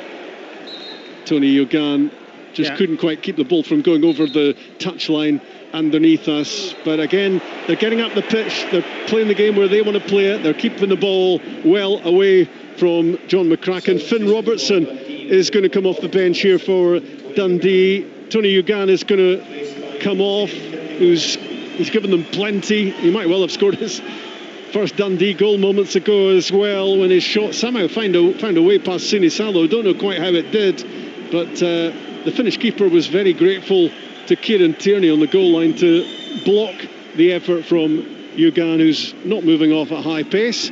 No, and you wouldn't expect him to. You'd be thinking about that one in his sleep tonight if Dundee end up don't go through this tie, because it was a huge opportunity. Kieran Tierney does ever so well to get back and defend it. Finn Robertson, somebody who can keep the ball for Dundee, Rory, in the closing stages, I guess. When they have it, they'll look to pass it as well as they have done. I mean, it's been some performance from Dundee, you would have to say. Yeah, and that's probably what Stephen Price is looking to do. Maybe keep the ball a little bit more. Yogan's one for running with it. He takes more risks. Robertson, you can trust to retain the ball, hold on to the ball, and you put him in beside the likes of Jan Danda, and certainly got a couple of players there who can retain possession. We're inside the last 10 minutes, and Celtic are in danger of suffering a major Scottish Cup shock. Can they come up with something late on? It's Tinekti with a whipped cross from the left-hand side. He went back onto his right foot, just put it into a really good area. It wasn't going to go in without another player in hoops getting on the end of it, and it's flashed across goal and comfortably wide of target in the end for John McCracken. Well, the clock might be going slowly for the Dundee fans, but as you said, Packy, it's racing away from Celtic now. Racing away. It's gone down into the last 10 minutes of this game, and incredibly Celtic find themselves behind and struggled really to create chances, and that's what I've got to say. Danda again very cool on the ball. It was cleared by Scales straight to Danda. Really good play from Callum Jones as well. They're playing really good football here. In from Danda on the right hand side. McGregor defending it at the edge of the area. Looked like he was fouled, but Celtic have the ball anyway, with Negra and the Celtic fans desperate for the ball to go forward, and they weren't happy with the square pass. They are fearing that their team's Scottish Cup could be over here unless they can come up with something late on. James Forrest might be the man to do just that. The ball goes behind. That was a corner. Forrest was hoping against hope for a corner kick, but Ryan Lee points to the goal for a goal kick. instead. Further frustration for Celtic, and just 7.5 minutes of the 90 to go. Celtic 0, Dundee 1. What a goal it was as well. You'll want to be watching that one at 10:25 tonight. Maybe not if you're a Celtic fan, but everyone else will want to see that sweet strike from Ethan Hamilton that flashed in past Sini Salo for what is, at this stage, Rory, the only goal of the game. And certainly, if it is the only goal, it's certainly worthy to produce a cup shock. Yes, it is. And in terms of Stephen Presley's thoughts before the game and the way they hoped the game was going to go, I don't think he could have hoped for any more or wished for any more than the way it's went. They've shown some really nice football in the second half as well. Not quite as frequently as they did in the first half, but when they have had the opportunity to play the ball up the pitch, they've done it really, really well. And the substitutes have all come on and contributed as well. Yeah, you question, Rory, whether Scott Ray could play that striker position. I think he's made some fabulous runs. Really good. Huge, really intelligent, even getting into the corner there, winning a sided throw in these final minutes of the game. That's what you need, experience. As a Dundee player out there though, Rob, what I will say is that these next 7 minutes will be far longer than the previous half an hour that's just gone. Absolutely, yeah. Halliday's challenge on McCracken, forcing the ball out of play. Brad Halliday doesn't need any lessons in time wasting. When he goes to take the ball for a throw, he just manages to juggle it out of his hands, and they'll have to go and collect it. And the things you do to try and run down time. Celtic getting into the final third, but again it all fizzles out for them, and it's Danda who comes away with the ball, plays it to Congreve, and it just dribbles over the touchline for Cam Congreve. And Celtic are in a hurry here. They have to be, with only 6 minutes to go and trailing Dundee on their home patch by 1-0. The ball played into Araujo. Everybody looking to get forward for Celtic. They have to gamble here. They need a goal, and they need it badly, and they need it quickly. Scales, 35 yards out from goal, plays it left. It's Tunekti against Halliday. Brad Halliday sliding in. He had to get the ball, and he did. The Celtic fans were hopeful there as he made his move towards the ball. And again, Halliday doing really good work for Dundee, not just in that well-timed tackle, but also in the way he's helping run down the clock. He's played well out in that right back position. He's an aggressive player, you've got to say that, but I think he's stuck to his task really, really well today. Yeah, he has, and that was a really well-timed tackle. It had to be because it was inside the area and you're running that risk straight away, you know that. Well-timed tackle, and then he does get caught by Adamu, the new Celtic striker, and wins the free kick. 5 minutes to go of regulation time at Celtic Park. Ethan Hamilton's goal is the only one. Can Celtic salvage the situation? It has become a salvage operation late on here. And Martin O'Neill is getting pretty agitated. Yeah, Kieran Tierney's thrown the ball back 15-20 yards, but the referee's not happy with where he's taking it from. But and he's thrown it back the same place. Yeah, if he's thrown it back 20 yards, what difference does it make? Halliday's header away. Scott Wright looks to get a touch on it. He's been clever, Scott Wright, when the ball has come his way in the game. Finn Robertson looking to play his part late on as well, off the bench. Dundee's number 10. Celtic have it back with Scales. They realise time is running out. Their Scottish Cup hopes could be slipping away here. The 42 times winners were in the 87th minute as Trusty takes the ball forward and slips it out wide to James Forrest. In the pitch he comes, squares it to Scales, 25 yards from goals on his left foot, tries to slip it through, thought about the shot early on, but it all comes to nothing for Celtic. And that's been the story of the evening for them. Yeah, listen, this would be sensational at this point, to come here into Celtic Park, and I think they've played really, really well, Dundee. They've done the defensive work really well. They've been a threat on the counter-attack. The substitutions have been really good. Danda has had a really good game. Hamilton in the middle of the pitch, his goal, but his all-round performance. Celtic just struggled to create chances, real chances. They've had lots of possession, but it's been in front of of Dundee. Yeah, teams have come here and they've had huge slices of luck to get them through, to get them a result here. But there's so much to like about the way of Dundee have gone about their business here, the quality of football they've played, the composure they have, the belief they have, Rory. Yeah, absolutely. And Packy names a couple of players you could go through it, right through the team. Ray Wright at left back has been sensational. Halliday's been very good. Hamilton, the goal scorer, has been very good as well. And Jan Danda, for me, has probably been the standout, just down to his composure. Yeah. All the players have put the work in and shown really good composure on the ball. But Jan Danda, for me, just that little bit more quality, buying them time, buying them breathing space. But it's not over yet. Nygren plays the ball in from McCowan. McGregor there and Scales alongside.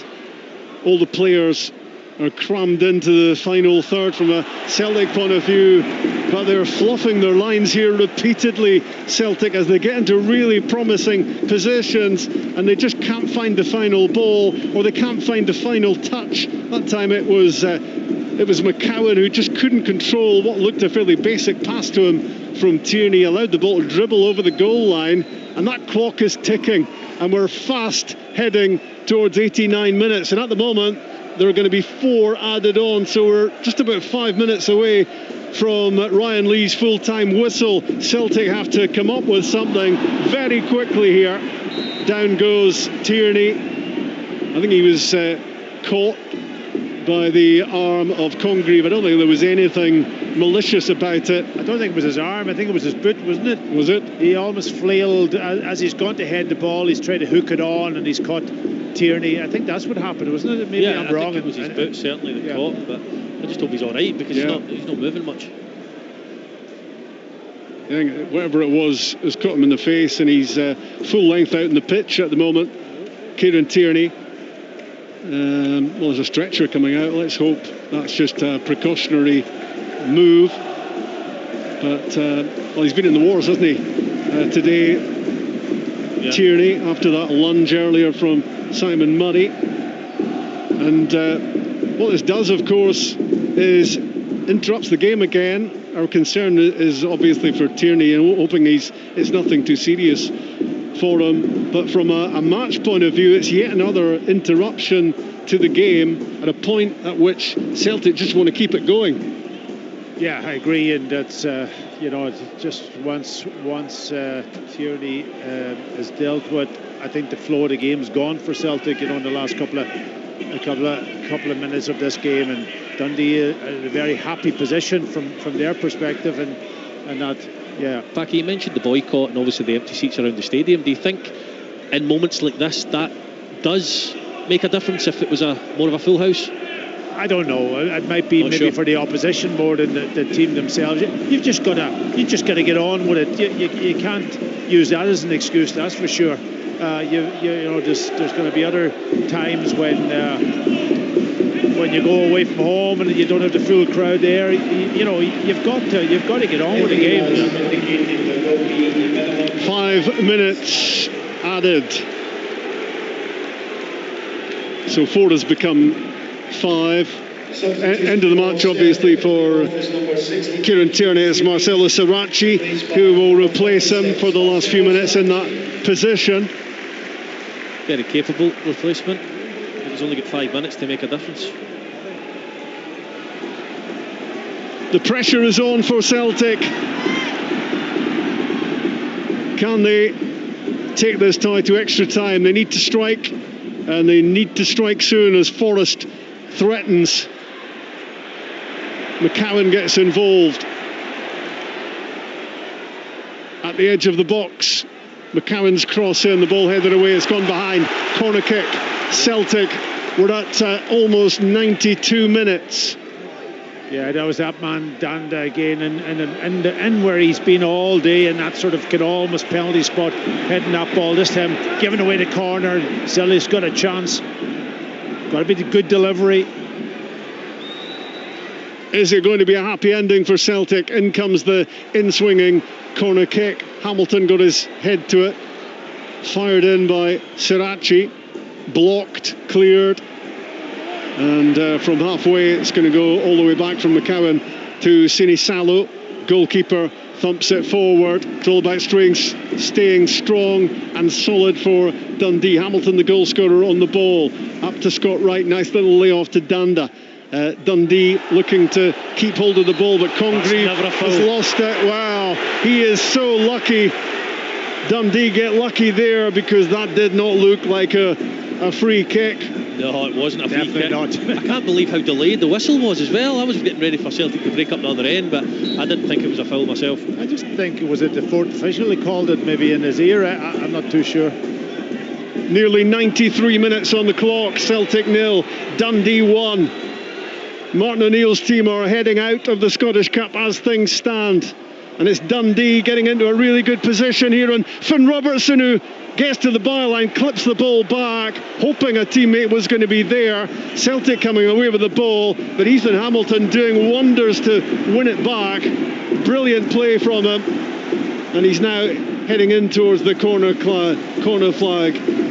Congreve on the ball laterally, just getting it into an area that Dundee want the ball. Celtic desperately want it up the other end if they're to have any chance of rescuing this cup tie. We've added 3.5 minutes already, maybe only 90 seconds remaining.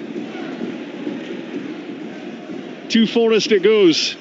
Tension around the ground, and James Forrest runs into trouble, and Ethan Hamilton comes away with the ball, and well, I thought that was going to be a free kick for Dundee, but not that time. Ryan Lee decides to give it the other way around, because Hamilton handled the ball when it was on the ground.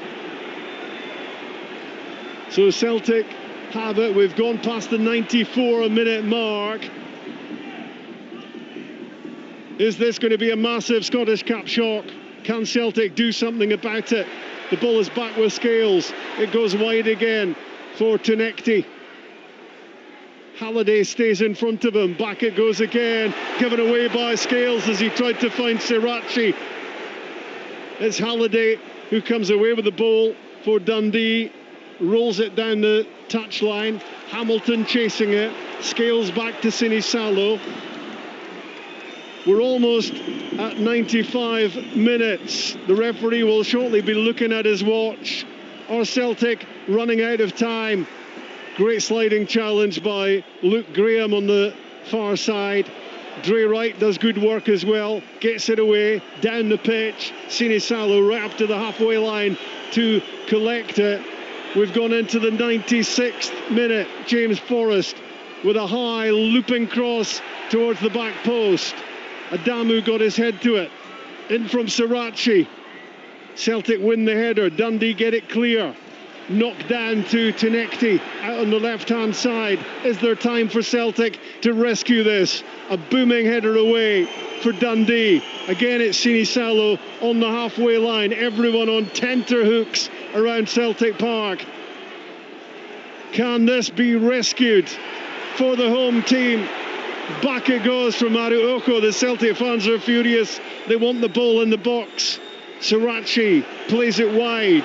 Tunekti attacking. This could be the last chance for Celtic. Good feet from Tunekti. There's the cut back, and Celtic have salvaged it right at the death. The ball scrambled in after 96 minutes. There surely wasn't much more time in the game for the home team before the referee blew his final whistle.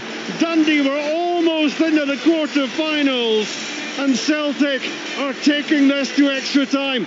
My goodness me, Rob. I mean, how many times has that ball been played out to the left-hand side in this second half? Mainly by Liam Scales, and the left-hand-sided winger, whoever it's may be, has not, as it's just been announced, it's the new signing that's scored. But this time Tunekti does make something happen. He plays it across, and then it goes. Guess who got that winning goal on his debut for Celtic? Junior Adamu got the final touch. What a debut for him.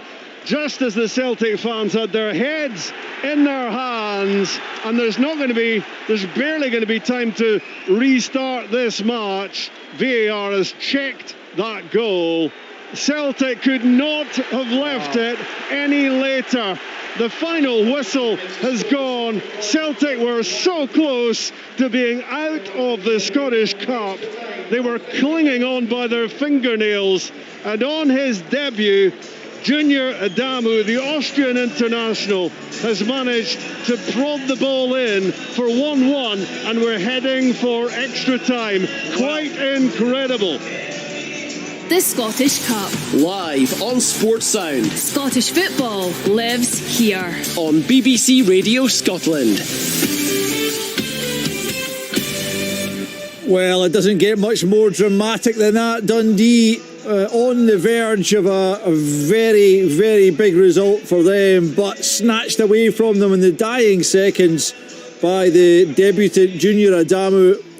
See a couple of Dundee players having a word with the officials there, perhaps wondering why they went beyond the 5 minutes that were added on initially into the 96th minute. I think there, Rob was saying, when Adamu's goal went in, but it's an audacious finish, certainly, from the new signing, and it's earned Celtic another crack at this game, this tie. It will go into extra time, but absolutely heartbreaking for Dundee, who thought they'd done enough. It looked like they'd done enough, but at the death, Celtic, as they have done so often over the years, come up with the goal they required, and it will go to another half an hour at Celtic Park to decide who progresses into the Scottish Cup quarter-finals. Rory Loy, that was a phenomenal second half performance from Dundee, and I thought it was going to be enough to win them the tie. Ethan Hamilton, I thought, obviously with the goal he scored is a terrific goal in itself, but his performance overall, wearing the captain's armband after Simon Murray went off, I thought he was phenomenal out there. Yeah, he was. He was phenomenal. In both halves of the pitch as well.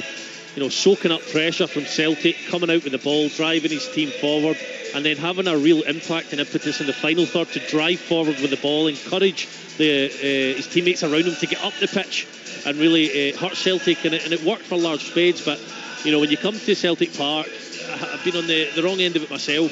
You're never sure until that whistle blows. Although, to be fair, I don't think there was many people inside the stadium that thought Celtic had it in them today to get that equaliser, but they've proven them wrong, and now it's all the confidence and momentum is with Celtic in this second half, and you've got to feel for Dundee to an extent, because they did put so much into it, but you've got to keep going to the last kick. Yeah, absolutely, and Celtic have done that once again as they take their places back on the field of play. Packy, it's far from the type of Celtic performance that the fans who've turned up want to see, but they've dug in and they've earned themselves another half an hour. Listen, an incredible finish. I've been around Celtic for a long time. That was the dying seconds, and it was a cheeky finish from Adamu also.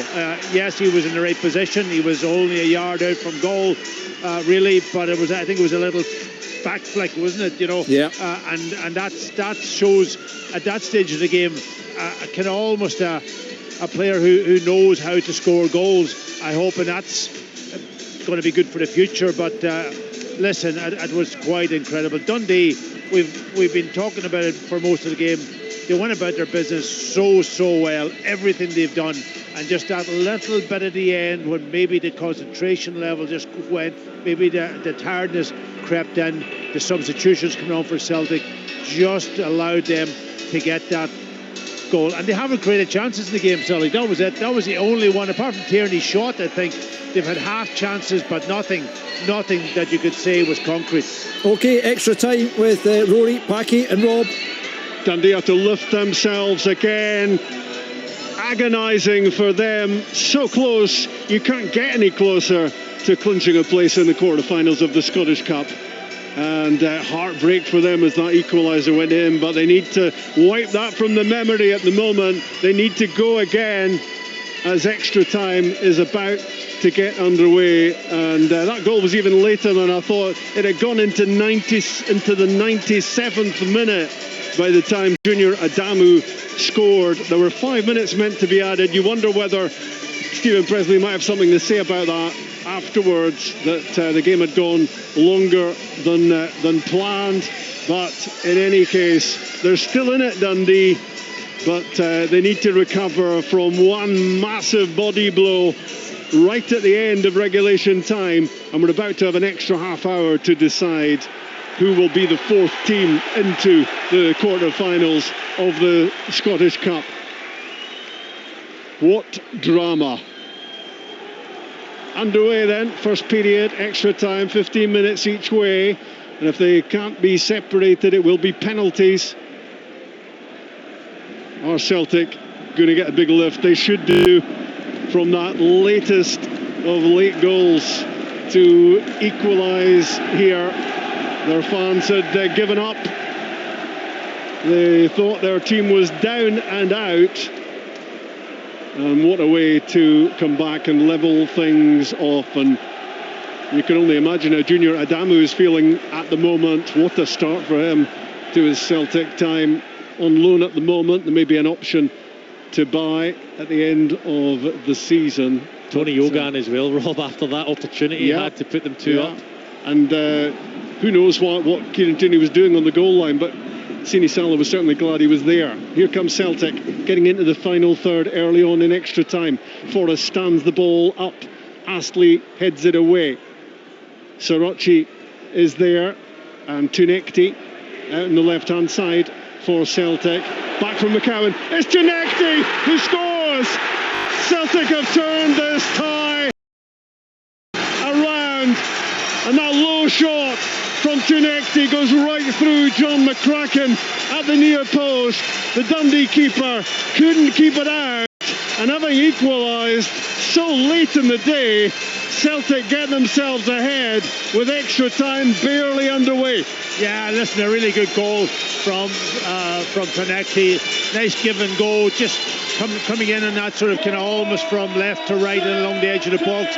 Plays it in to a player who just plays it first time into his path, and he was in on top of John McCracken. John McCracken kind of almost goes with his legs. I think he just lost his balance, but it was close to him, so I'm not going to pick any holes in his contribution, but good goal, you've got to say, from Tunekti. Yeah, one of the biggest things, Rob, is how quickly they moved the ball. The 1-2 was done quickly, it was done concisely, and that's been lacking a lot in this game from Celtic. Tunekti's made a difference since he's come on. That's a goal and an assist to his name, so he has made a contribution, so he's scored a big one. But as I said, the speed of pass, the speed of movement, when you do that, you can break a team like Dundee down when they have that bank of 4 or 5. But if you're going to be slow about it, then you're going to struggle. But they were anything but slow, and it was a really good goal. John McCracken will be disappointed that he couldn't keep that out from Tunekti. It was only 10 yards from goal. And oh my word. Here's Callum Jones wandering through for Dundee, who've made a couple of changes. Celtic get it away, and James Forrest in possession. Charlie Riley has come on for Dundee. Imari Samuels is on at left back for them. Why doesn't Callum Jones shoot? He's got no idea. I know you could say it doesn't come down for him, but I still think it pops up where you can try and hit it on the volley at its highest point. I know he's under a bit of pressure and he wants to try and make the chance easier for his teammate, but his eyes must have lit up. He's got to shoot. He just seemed to wander through unchallenged, Callum Jones. It was almost a surreal moment. Maybe he was thinking that as well, because he should have been pulling the trigger. It's Celtic 2, Dundee 1. What a last few minutes we've had, the end of regulation time and the start of extra time. And this match has now turned very much in Celtic's favour. Can they make the most of it as they again trade passes inside the box? Negron looking to fire the ball across goal. It's not cleared yet. And it was Sarachi getting into the box with a blistering hit, which is touched over the crossbar by McCracken. Yeah, he stood big this time, McCracken. He didn't go to ground. He kept his balance right. Here's a chance. Celtic threatening again. They're on fire at the moment, and Dundee are struggling to cope. They need to hang on in there at the moment, give themselves a chance of competing in this extra time period, because Celtic have just blasted out of the blocks. What a lift they've got from that late equaliser. And now, having been a goal down and looking as if they were out of the Scottish Cup, they are in the driving seat to take their place in the quarter-finals. The ball with Forrest setting off down the right-hand side, gets a good cross ball in, controlled at the back post by Halliday, but it was didn't really get it comfortably clear, and Celtic coming up. Dundee again working it across the pitch with McGregor and Scales and Trusty, and now Aruoko on the right side working a 1-2 with James Forrest. To the byline he goes, back goes Amari Samuels, and all he can do is concede a corner kick. Celtic fans' mood has changed dramatically in the last few minutes. Smiles on faces now, thinking about a place in the quarter-finals. Oh, it's amazing what a goal does. And imagine if that goal didn't come, the different reaction that you get from the Celtic fans. McCowan with the corner kick to Forrest. On from McGregor to Nygren. Left-hand side, Tinekti dancing his way towards the byline. The ball gets away from them and behind, but he's certainly come up with the goods for Celtic, working that 1-2 and scoring the third goal of the game, which has Celtic in a strong position. What have Dundee got about them now? It becomes psychological, really, doesn't it, at this stage where you've been so close to getting through? Yeah, it does. I mean, maybe not so much for the substitutes that have come on, they've got a bit of energy in their legs, but if you're Brad Halliday or Jan Danda, who've worked tirelessly all game, and you get within seconds of that final whistle, it's very difficult to find your second win. Then you concede again a couple of minutes into extra time. They're going to need to find a way to try and get up the pitch to grab a goal. The ball with Forrest coming in off the right side. Junior Adamu full of tricks and flicks, tried to backheel that one through, and very much the manner he scored the goal which kept Celtic alive in this competition. Danda on the ball for Dundee. Can they get back to what they were producing earlier in the match? It's a big ask. Yeah, they look a little bit tired now. You've got to say they're not moving the ball, or they're not as sharp as they were. Here's Samuels down the left side. Slips the ball through. Charlie Riley trying to get on the end of it, but all the way through to Sini Salo and out to Trusty. Celtic just need to be calm and controlled now, having edged themselves in front in this dramatic cup tie. They don't come much more dramatic than this. You can't go much closer to going out than Celtic have gone here.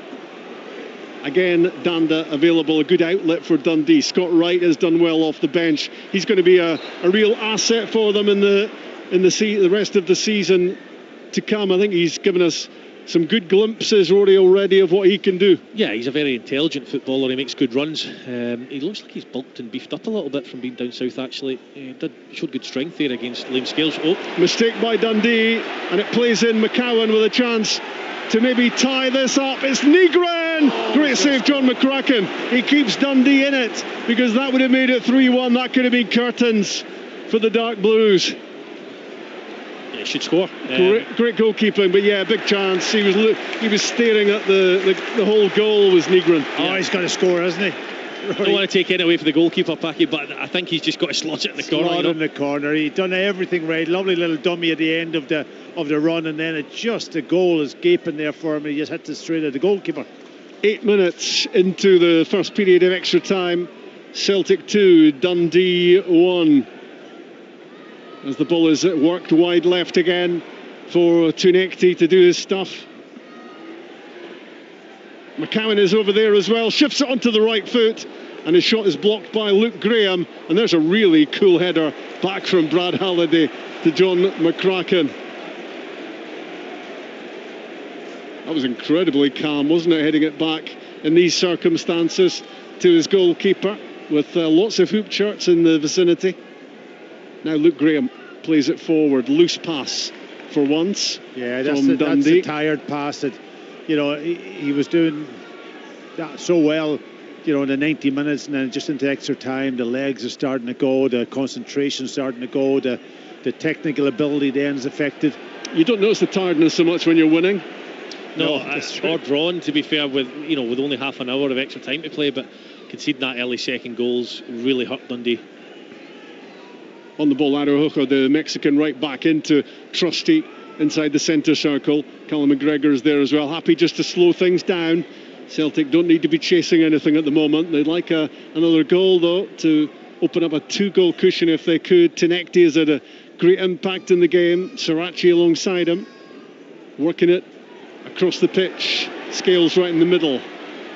Trusty alongside. Now Forrest, wide right against Finn Robertson. Crosses it towards the edge of the area. Intercepted by Charlie Riley for Dundee. He can drive forward and he can find a good pass as well for Finn Robertson. Felt he didn't have the pace to get away from James Forrest, so he loops back and links up with Amari Samuels. Man down for Dundee at the moment. It's Charlie Riley just getting back to his feet. Meantime, Danda to Graham. Hamilton to Samuels. Cuts inside, looks for a pass and sees one wide right. Astley moving forward. Halliday is there as well, keeping the ball effectively. Can they deliver? Bodies in the box if he can get the ball in. Good block from a Celtic point of view from Scales. He goes in the book there, I think, Liam Scales, for catching, I think it was Charlie Riley back the pitch. Didn't look much in it to me, but the referee's obviously seen enough. Great fitness level shown by Brad Halliday up and down that right hand side. I have to say, he's been up and down all day, and many a player would come here and in extra time and be struggling with cramp, but not a bit of it from him. Throw in for Dundee on the right hand side. They trail here at Celtic Park by 2-1 in extra time. Is there another twist in this tale? I don't know what they're going to do with this. They're not set up for a long throw, that was for sure. They're taken into the corner. It's taken short, looking to win a corner, but Sirachi doesn't let the ball go behind. Dundee scrapping to get it back. It's gone out. It's going to be a Celtic throw-in. Can Celtic navigate their way through from here to the Scottish Cup quarter-finals? Yeah, I think the subs that Celtic have been able to take off the bench today have made a big difference. Obviously, Tinekti's made a difference. Fresh legs. James Forrest is fresh coming on the side. All decent quality players. McCowan, good player in the middle of the pitch. So they've got that squad now of players that they can maybe go to the bench and have an impact. I had asked you, 10 days ago, is Celtic squad now stronger? So do you think 10 days ago they might have toiled more and maybe lost this game? Yeah, well, they were able to put players in from the start today and then obviously replace them with maybe better players, players who would have normally started and that. So, was the players that started effective? Probably not. And that's why they got themselves into the pickle that they were in. There was a foul on Amari Samuels, but advantage played because Dundee still had it. They still have it just outside the box with McCracken to Astley. And the ball played up to Charlie Riley, who looks to work a 1-2, but the return pass way ahead of him. He was never going to be able to catch that. Scored his first goal in the course of this season. He's had a long wait for it, Charlie Riley. And wondering if he can play his part in Dundee coming back here in the cup tie against Celtic, who look to be in a strong position now, but it is only 2-1. Callum Jones on the ball. Yeah, Dundee've settled down again, haven't they? They're starting to pass a little bit more. Whether they have got enough in their legs to get into positions where they can get this goal. Whatever happens here, it's got to be a big boost for them. The way they've played, the way they've matched up to Celtic, the quality of football they've produced. It's got to be good going forward. There's a cramp I was talking about, Rob. Yeah. Big look, Graham's struggling. Graham. Yeah, you're right, they'll take huge confidence from this. They need to take it forward into the remaining league games. Scott Wright does well. Riley looking to get involved. Just a bit unlucky, Dundee. Bit of a collision, and the ball runs away, and in goes Brad Halliday to try to win it back. Brad Halliday is not one who looks as if he's going to step out of a challenge. Here goes Tinekti down the left-hand side for Celtic, looking to make things safe here if possible, but that's gone behind for a goal kick. Tinekti was looking for a corner. I tell you what, Rob, so he snaps at the heels, Brad Halliday, of Callum McGregor, about 40 yards from the Celtic goal, and rather than bite back, Callum McGregor says, I tell you what, I'm just going to play it into the space he's just emptied and make you run 70 yards. And to be fair, he did it, and he managed to get his team a goal kick. Yeah. Hamilton right in the middle of the pitch. So important, the Dundee captain, since Simon Murray went off. Now with Amari Samuels, clips it down the side. Callum Jones thought about chasing. He had that great chance just moments after Celtic scored, didn't make much of it. I'm not sure he's a prolific goal scorer, Callum Jones. Just one for Dundee so far, more of a sitting central midfield player. And it's Celtic who have the edge here, and we're almost at 15 minutes. How much is going to be added? Just the one to be added on in this first period of extra time. And Celtic are going to carry a 2-1 advantage into the last 15 minutes of the match. Yeah, I just wonder what's going through the Dundee staffs. You know, they're all in a bunch there at the moment. Stephen Presley obviously leading them, but talking what can they do just to create a few chances in this second period?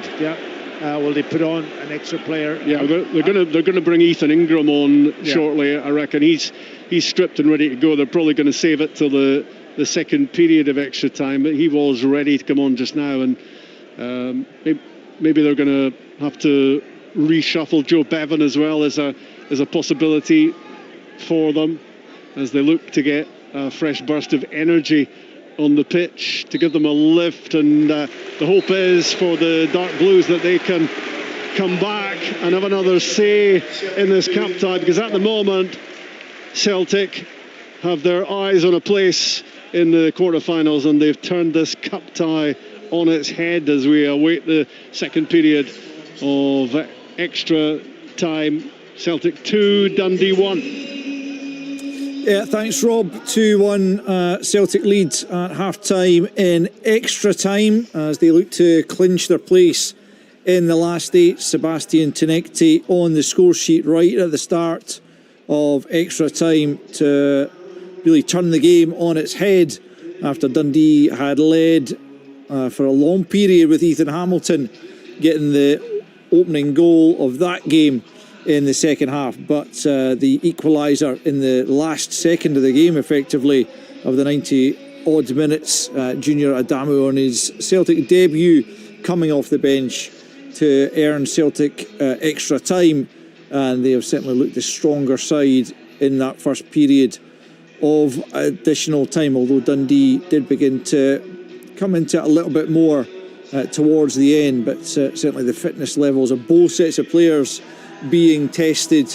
Looks like Celtic might be about to bring Colby Donovan on for the second half of extra time. Earlier this afternoon we brought you live coverage from East End Park as Dunfermline booked their place in the Scottish Cup quarter-finals, seeing off Kelty Hearts in the end by 2-0.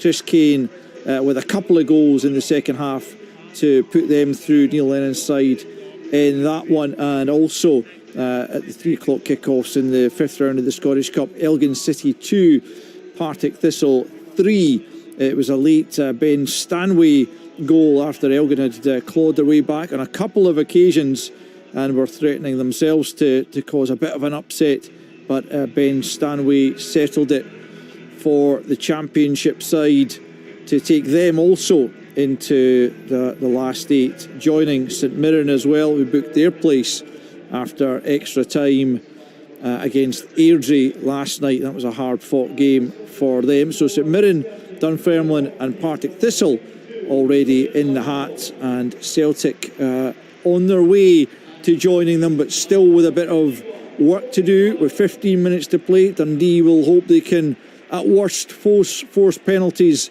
there at Celtic Park.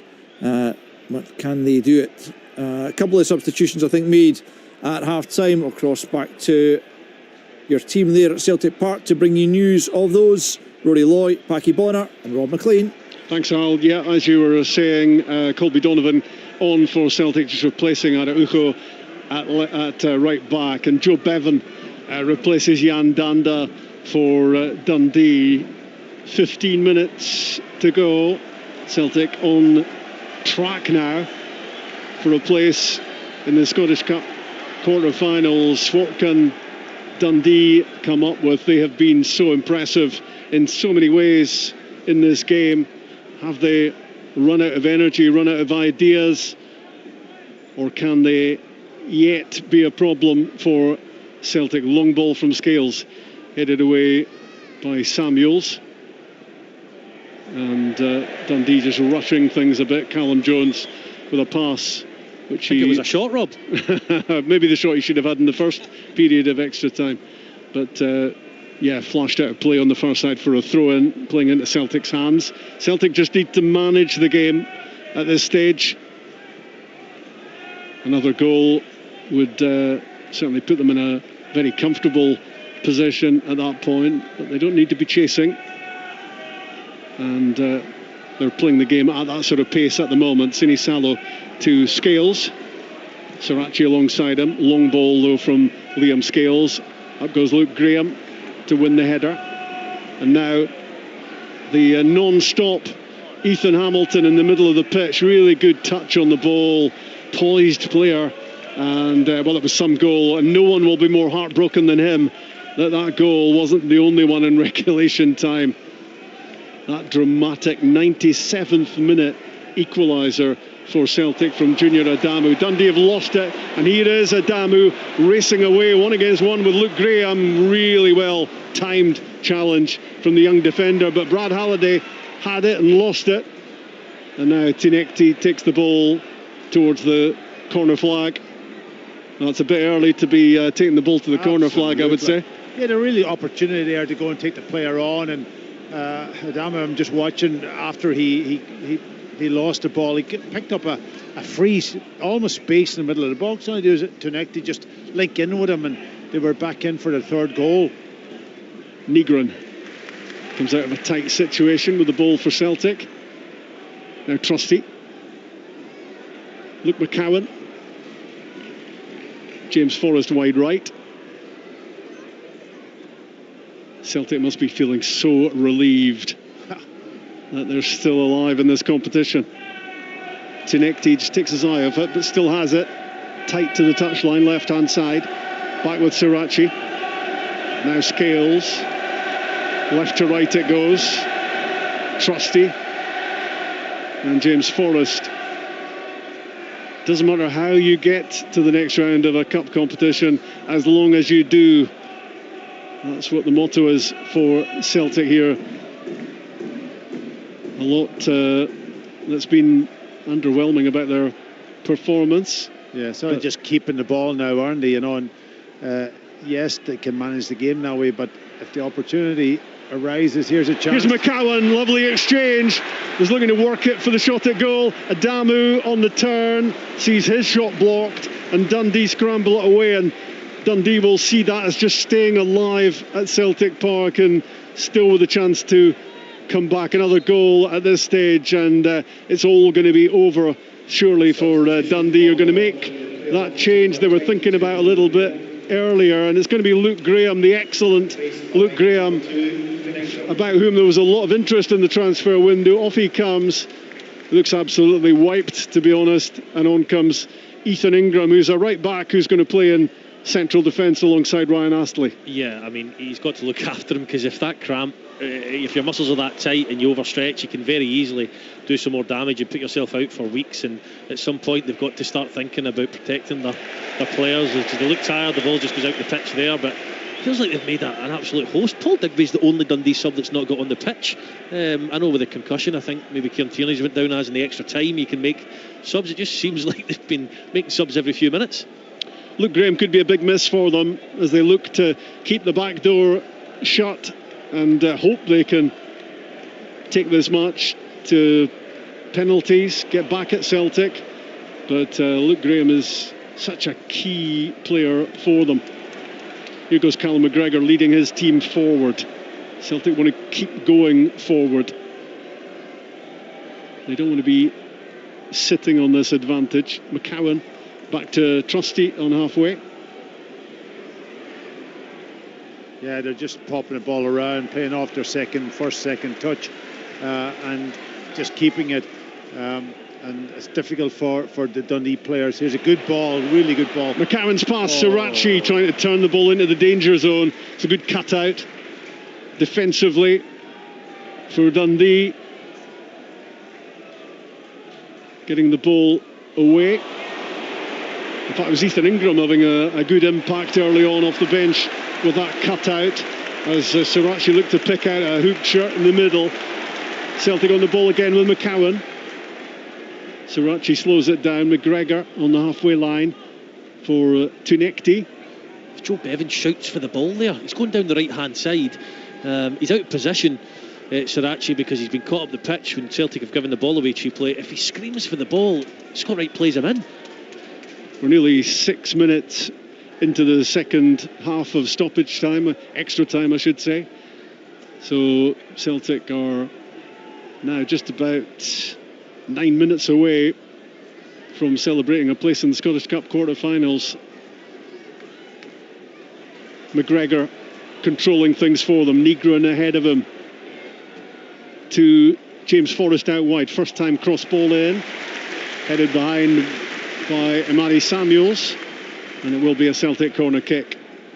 Yeah, looking at Sirachi, the positions he takes up, he's one that does play that inverted fullback position, you know, and he gets himself into really good positions. So the Celtic corner kick coming up. It's all just gone a little bit flat for Dundee at the moment. Do they have anything left to come back? Well, the first port of call here is to defend the corner kick. Luke McCowan swings it in, Scales with the header. It was needing a second touch.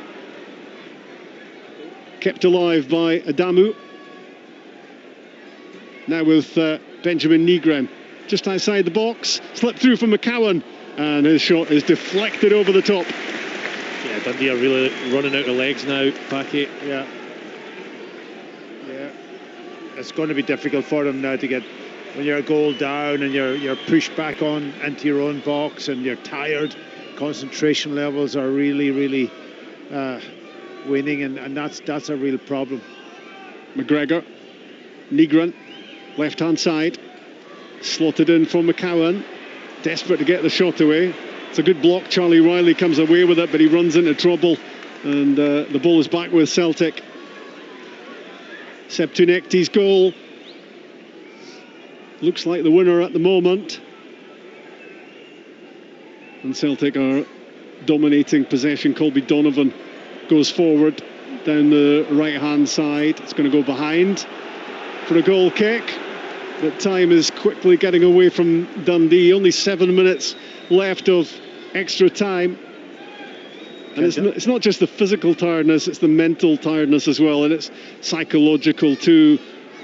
The blow they suffered right at the end of regulation time, and it takes a bit of coming back from that, doesn't it? It certainly does, and but can they do what Celtic did and try and sneak something in the last couple of minutes? As long as it stays 2-1, they still have a chance. Can't believe you're suggesting that, Packy. Well, it's happened already in this game, so football's a funny game, honestly. The problem is they've not really been near the Celtic goal at all in the extra time. Celtic have dominated it for one reason or another. They have upped the tempo and the pace in Dundee's tiredness, but as you're right, Pack, all it takes is one free kick, even in their own half, Dundee, and they can lump it forward. Yeah, I'm surprised they haven't maybe done that a little bit more. Put that ball forward. They're keeping good possession still, but get it forward, get it up to the big striker that's there. Brad Halliday with a throw for Dundee. Back it goes to Ethan Ingram. Looked pretty good, slotting in for Luke Graham at the back, and gets the ball back from McCracken. Flights it down the right hand side, headed away by Sirachi. Tunekti is there, couldn't keep it. Here go Dundee. Can they create something? The ball laid back by Scott Wright for Ethan Hamilton, looking to pick his way through a couple of Celtic challenges, but finally it was Celtic who got it clear with Negron. It's gone out for a throw-in on the far side of the pitch. I don't believe that. And he's trying to take a quick throw, John McCracken. Sadly for him, it's a foul throw. That's a blunder at this stage. You can see from here as well. I mean, just take your time. It's the only time you've had this ball in the second half of extra time. Just take your time and give him it properly. Goalkeepers don't take throw-ins very often, Rory. That's the problem. No practice. St Mirren into the quarter-finals last night, winning at Airdrie.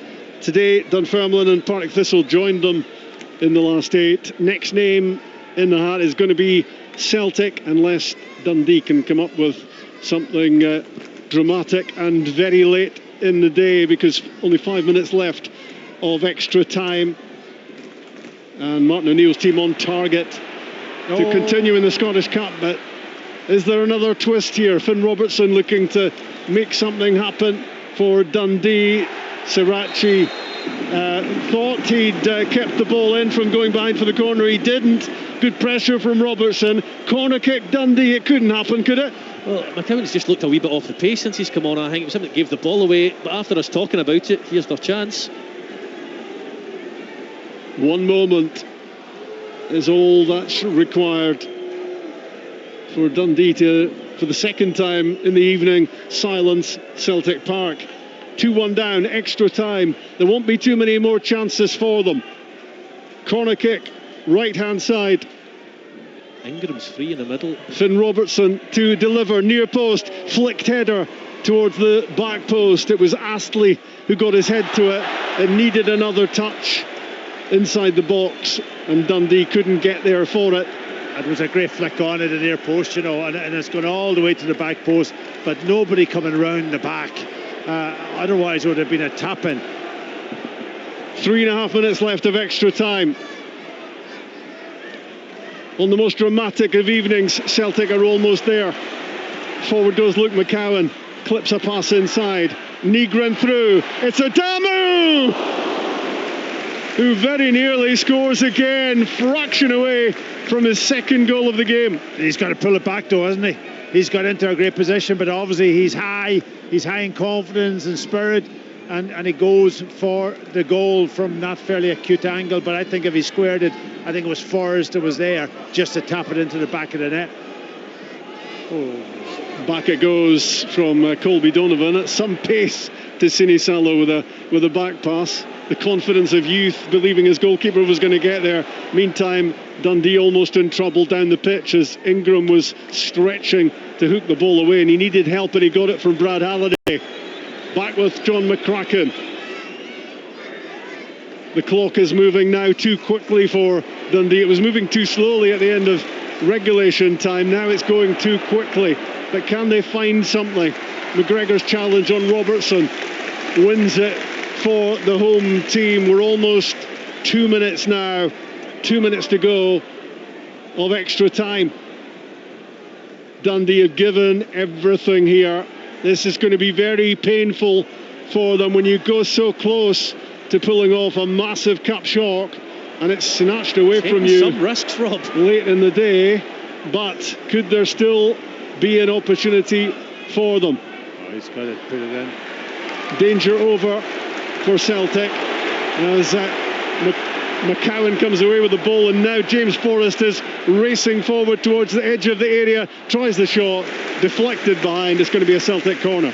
Scott Ray was in a great position there, just settling the ball, wait until people just got into the box slightly, goes and tries to beat the player and just gives it away. Yep. And that was the opportunity gone for them. A corner kick. Celtic won't be in a desperate hurry with it as they look to now run down the clock.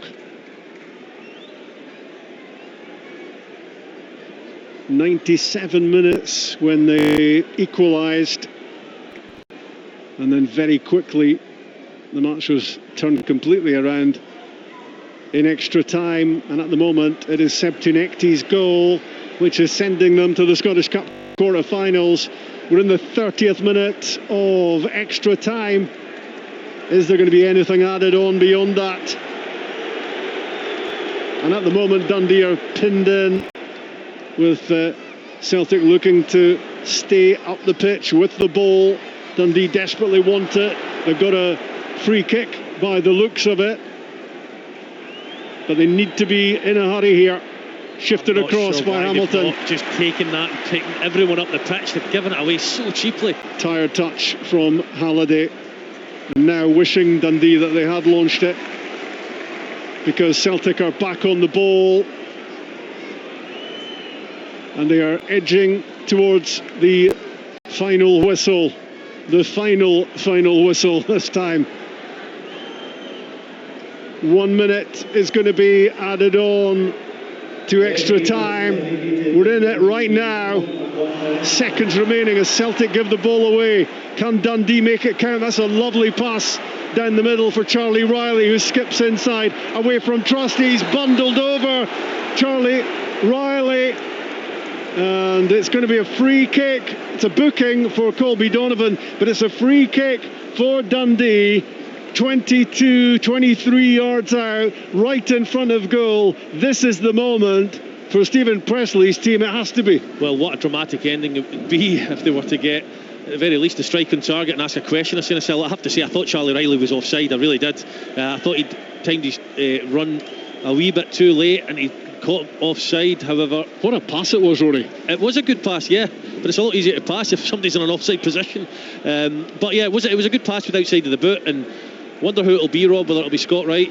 It's the perfect position, I've got to say, right in the middle of the goal. The goalkeeper will have to pick up a side, the wall will have to do it, but it's far enough out to get a ball up and down. Last chance for Dundee. Who are the contenders, Rory, here? Well, you've Scott Wright and Callum Jones. Standing over the ball. One's obviously Scott Wright's right-footed, Jones is left-footed. I think it's so central, Packy, that I don't think it matters. It's now or never for Dundee, and it's Scott Wright on debut over the free kick. Into the wall it goes. Celtic get it clear, and that is going to be that. The referee's already looking at his watch. Can there possibly be any more time for Dundee? They've got a free kick on the halfway line. It's going to be a booking for James Forrest. Well, one last chance from a free kick on the halfway line. We've added 2 minutes already to extra time.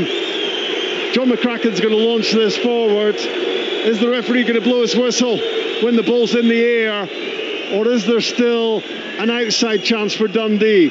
McCracken with a free kick. Into the box it goes. Header one, coming into the back post. It was hooked across goal. And it broke back to Ethan Hamilton. He sliced his effort wide of target, and that has to be the last chance. Yeah.